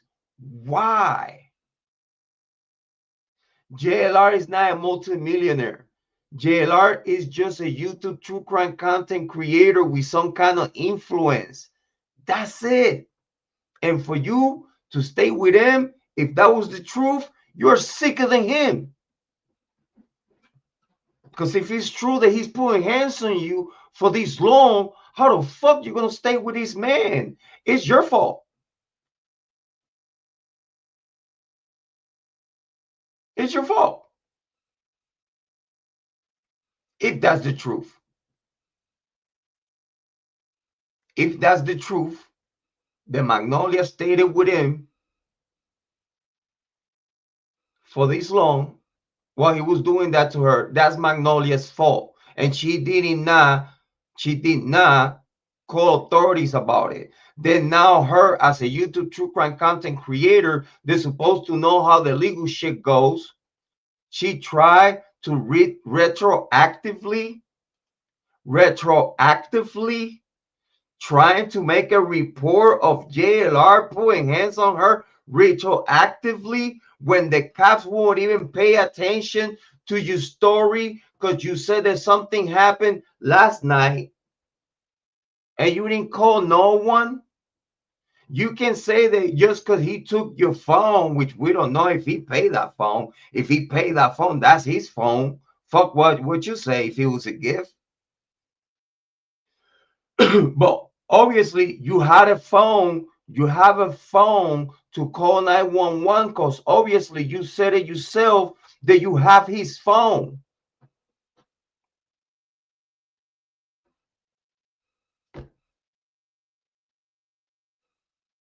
So you have his phone and you didn't call 911 right away?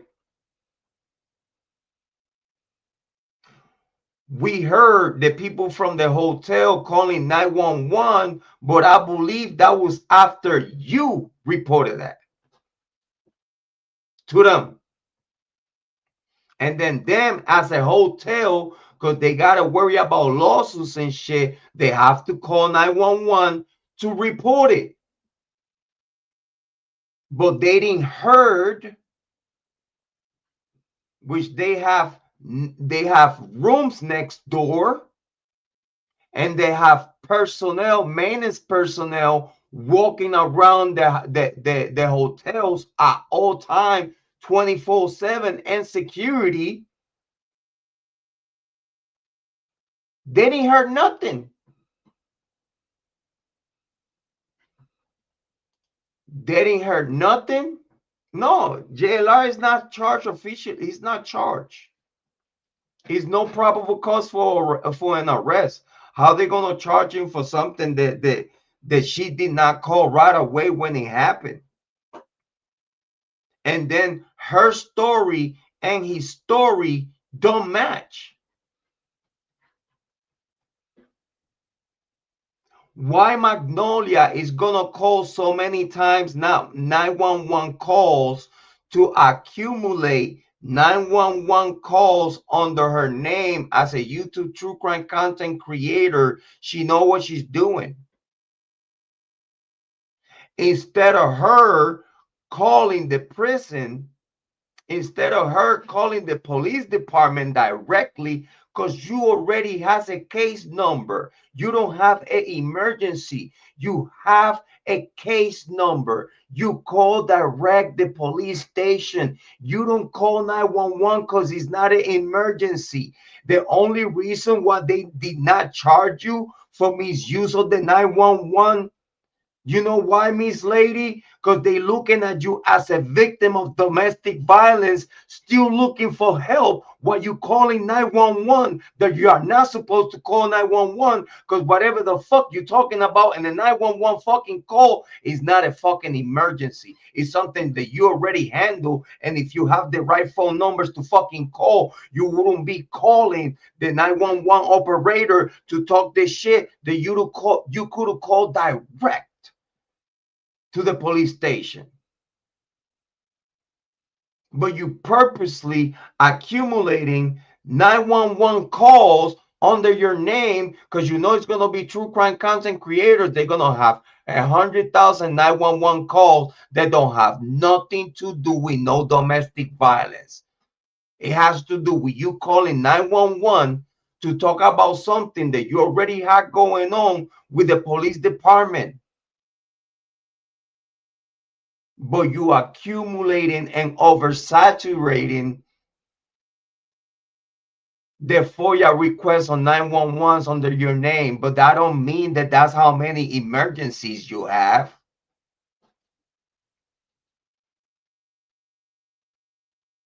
You just keep calling 911, 911, 911 when you could call the police station. It's incredible to me that I heard so many 911 calls and Magnolia has not been arrested for the misuse of 911 calls.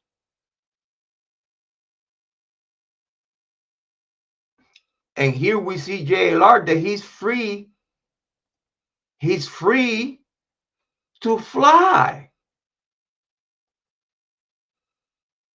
If he owned anything to the law, If JLR investigates, owns anything to the law system, he would have got picked up at the airport.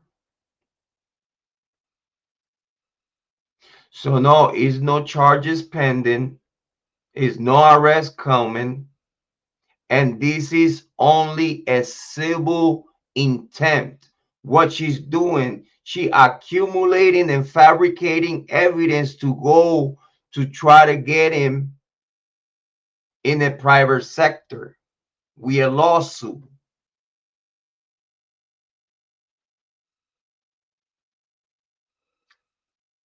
In the same way, when she called T-Ref to tell her about JLR putting hands on her, she was declaring her love for him. Well, at least that's what she made T-Ref to think. That she want to be with T-Ref because she's tired of the abuse of JLR. She's making T-Ref think that she want to be with him, but she's scared of JLR. So now here comes T-Ref putting the tea out there, the lies and the false tea out there, because he want to be with Magnolia.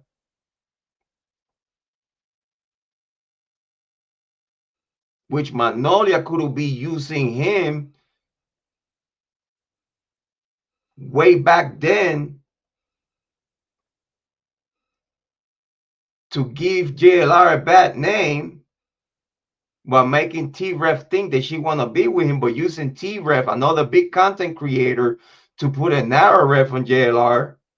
They could be false, while at the same time cheating on JLR 11 months ago over the phone with T-Refs, because that's cheating.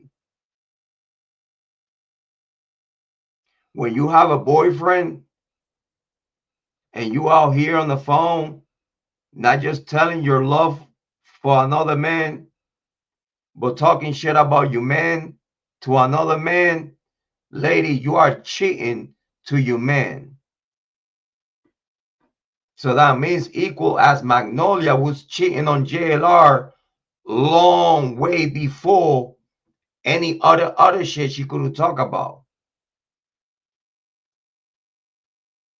So she exposed herself. Again, the situation happened and no one in the hotel heard about it until you came out with it. It's not one phone call of the hotel when it happened. Because if this situation would have actually occurred, as big as her injuries are, it would be a major commotion and Magnolia crying and screaming for help, which someone in the hotel wouldn't know about it when it happened. No, she went to sleep. Magnolia went to sleep. And she couldn't sleep, being beat the fuck up. Oh, she fell asleep. No problem. Do anyone see anything wrong with this? Because yeah, I understand everybody could feel how they feel about JLR. I totally understand how you could feel about JLR on your personal. But at the same time, that don't mean that JLR committed this crime. As a matter of fact, it's no crime to commit. This man decided to board up onto a plane. We're going to keep Nancy Guthrie's name out there. We are on a mission. Come on in, folks. I'm at the airport right now and setting up shop. JLR is going to work. Meanwhile, everybody's talking about everything that they're talking about him. The man is going back to work.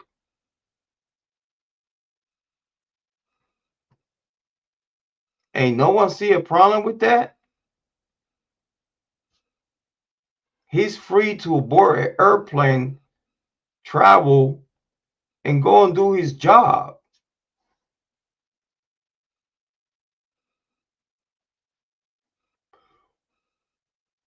We could see Magnolia's story as not accurate, in my opinion. We could see Magnolia's story as not accurate. We could see the story of the exes, the gangbang of the exes coming to YouTube True Crime to talk about JLR as bullshit too. Because at the end of the day, you was with this man. And whatever did or didn't do to you, you was there with him as well. So if he didn't work with the man, because whatever reason, why you here spilling the tea that doesn't have nothing to do with Magnolia and him? You're spilling your tea. You defaming this man on shit that only you know. No one else knows the truth. I don't see you saying, yeah, I got witnesses for this. Dorian, I said, that's messed up of Magnolia. So wrong, not even right at all. And I agree with you because, again, it's our own opinion. The story that she's bringing to trying to validate and you to true crime, only females just like her will validate. Females like Wells of all trades will validate. Again, we said it here very clear. If this is truth and Magnolia went through whatever she went through, he deserved the worst of the worst, and he deserved everything that is coming to him, and everything in the book should be thrown at him. But the story that right now is out there, put from many places, the more people that come hating on JLR, the more innocent he looks. I'm telling y'all right now, my name is Jrod on point. I know what I'm telling you. The more people come out of the work to hate on him, like, I understand that y'all don't like him.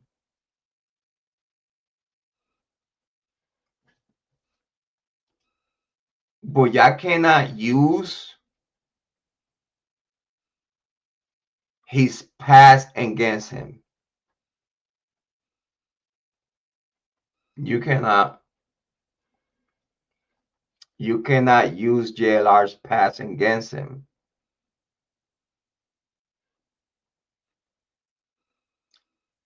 JLR could have whatever he has on his name, but word in the street is that JLR is a pussy.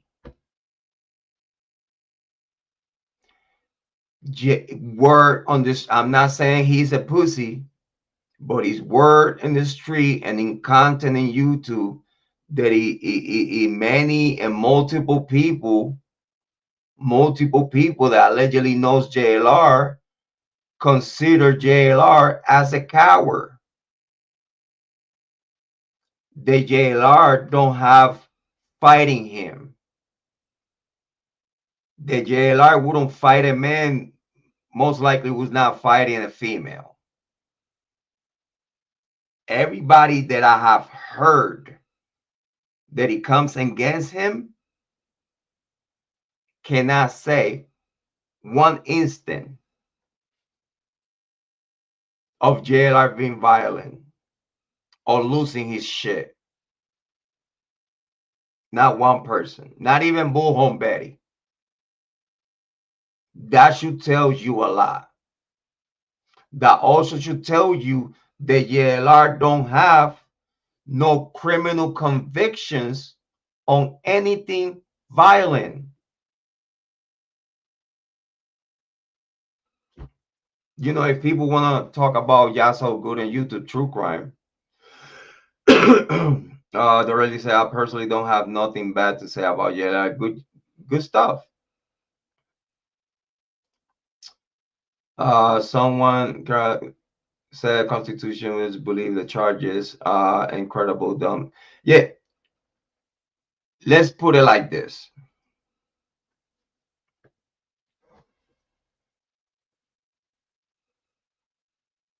Is no probable cause for an arrest, and there's no charges coming out of that. They might review it in court and have no findings and gone. Then now she's gonna try to have a lawsuit. And then for her to do that and get any money out of JLR, she better have a good case. Because again, she don't have a good case to press charges criminally. Because you said that whatever happened to you, my nose is broken, I have a black eye, and all these other stuff. Listen, man, I'm sorry to tell you, you could do that to yourself. And these people out there crazy enough that they'll do that to themselves. I have met people that they'll do that to themselves. I have known people that they will lie on a domestic violence allegation. And due to that, I have known people that will lie on someone to press charges on them to take them out of commission because they got a discrepancy in the relationship, especially if the relationship breaks up.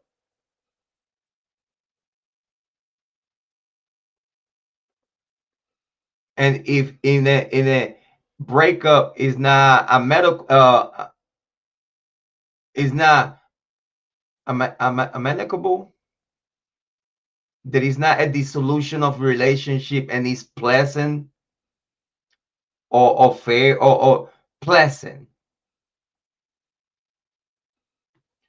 We know that 9 times out of 10 in a breakup of a relationship for whatever reasons, sometimes it's gonna be 9 times out of 10 the person that is the abuser.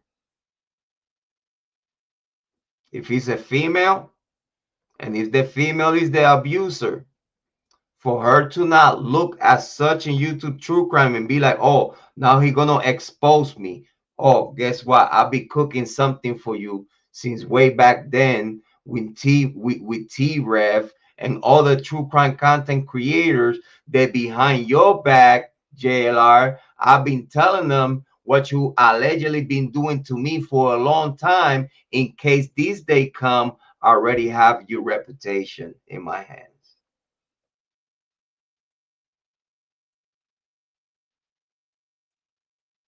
You know what? Some females in YouTube true crime, I believe that they have the capabilities to try to extort. I'm not saying that this is what was happening, but I believe that it could be a level of extortion from Magnolia. And I believe that JLR was like, well, say what the fuck you gonna say. Fuck you. And he left.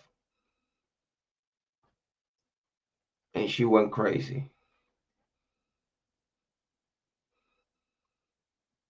In my opinion, that could have happened. I believe that way before that. I believe the JLR put hands on her. Because I don't see JLR. I have never, and listen, I have met killers. I have met people that have beat women. I have met domestic violence people.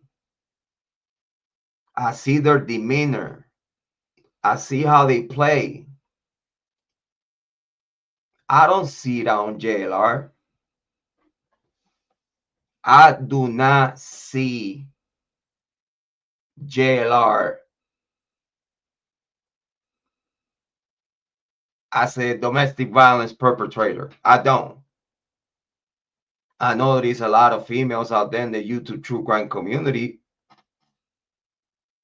that might believe so. Because whatever another female said, But if you don't see the oversaturation of the 911 system for 4 years, that's all what it was, 4 years. Multiple 911 calls that don't have nothing to do with any type of situation, but it's something to do with her trying to create record.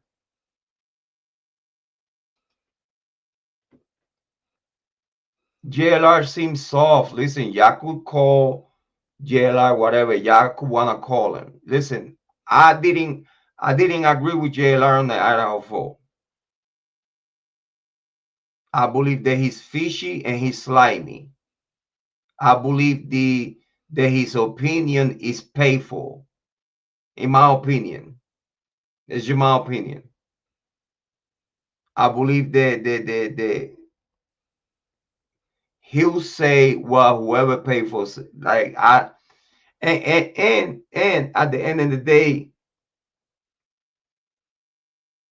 me not agreeing with him on criminal cases don't mean that I'm gonna hear this about him and I'm gonna hear the story that they presenting about him, and it'll make sense to me just because I disagree with the guy and I don't see the guy as a stand-up guy or whatever my personal feelings, as far as how I see him as another grown-ass man performing in YouTube true crime. Pause, no diddy, no doubt. Me as a YouTube true crime content creator, I have to listen to the information and I need to see everything. And so far, I have seen it all. I have seen what she tried to put on record and what is being said out there about from the exes. None of that other stuff is relevant at all. It's no case against JLR. What's going to happen here, there is going to be a whole bunch of YouTube true crime content creators that believe that JLR cannot sue. But if he could pay the fee and he have legit reasons to do so, and the judge see fit, the lawsuit will proceed. It don't matter how many times he has. If he could pay the fee, he will sue whoever he want to sue. But what I see is a whole bunch of YouTube true crime content creators try to come up out of JLR, try to stain his image, and I see them getting major lawsuits, probably channels deleted and erased forever. Probably we're gonna have a lot of YouTube true crime content creators starting from scratch. I see this going away. I don't see JLR getting arrested. I don't even see JLR getting a lawsuit for this. Again, that's my fair opinion. I disagree with JLR about the true crime cases.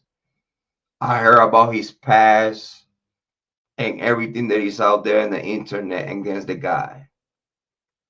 But even with all that,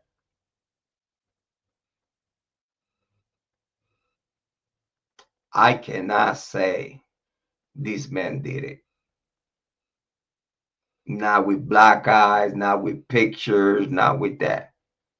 If that would have happened, like Manolia said that it happened, the hotel personnel would have called 911 ASAP. They don't play with that.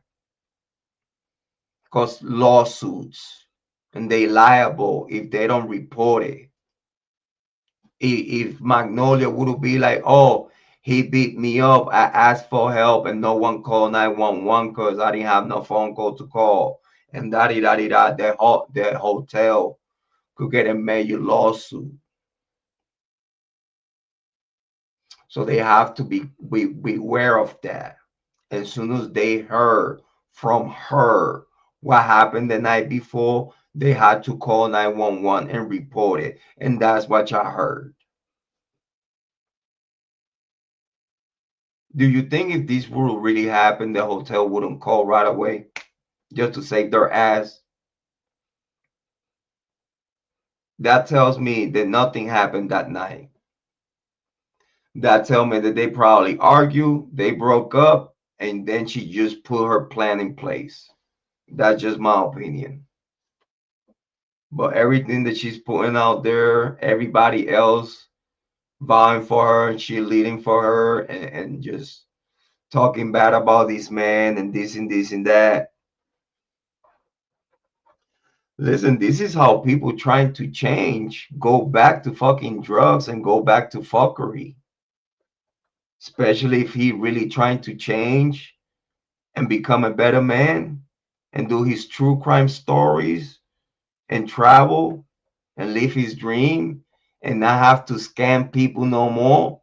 Because now he making money out of YouTube and whatever else he gets. And he changed his life for a better way. And then try to meet a woman, probably have a family someday or something like that. And broke up with her. And now she try to like destroy everything that I built. I see it happening. I see it happening. And it wouldn't be the first and it wouldn't be the last. You're going to see more domestic violence perpetrators protesting JLR to wash their sins, to try to make people believe, oh, I have changed. I have changed. Oh, big shout out, Dorelli. It was so nice chatting with you, Jrod. Amy, it's been a long time. Yeah, blessed night, Blake. Blessed night. Thank you for coming. But I've seen it happen like many times. Females try to take down a man just because the man don't want to vow for whatever they want to do. And as soon as you plan, as soon as their plans don't become your plan, all hell could break loose. But I'm very happy to be back in the big channel. We have a couple of hours here in the IRL. Thank you so much, Amy Conway and Dorelli, for keeping me company. We covered three cases today. The Idaho 4, we covered Charlie Kirk, and we covered all JLR investigates allegations. I'm very happy with the results today. Hopefully everybody that watch on replay, please make sure to click like, subscribe, and share the content. And I think I'm going to have more of these ones. I like this format. Just turn on the camera and come and talk to you, hang out and kick it. I like it like that.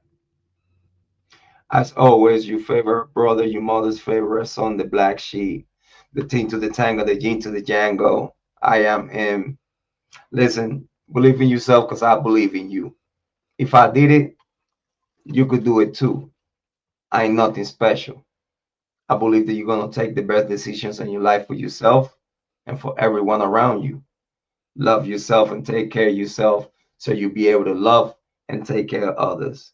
And as always, I'm going to leave you with my favorite song. Your favorite song. You so sexy. Thank you, Amy Conway. Thank you, everybody that was here. Make sure you hit the Cash App. Give me some love. Give me some love. Give me some love. Yeah.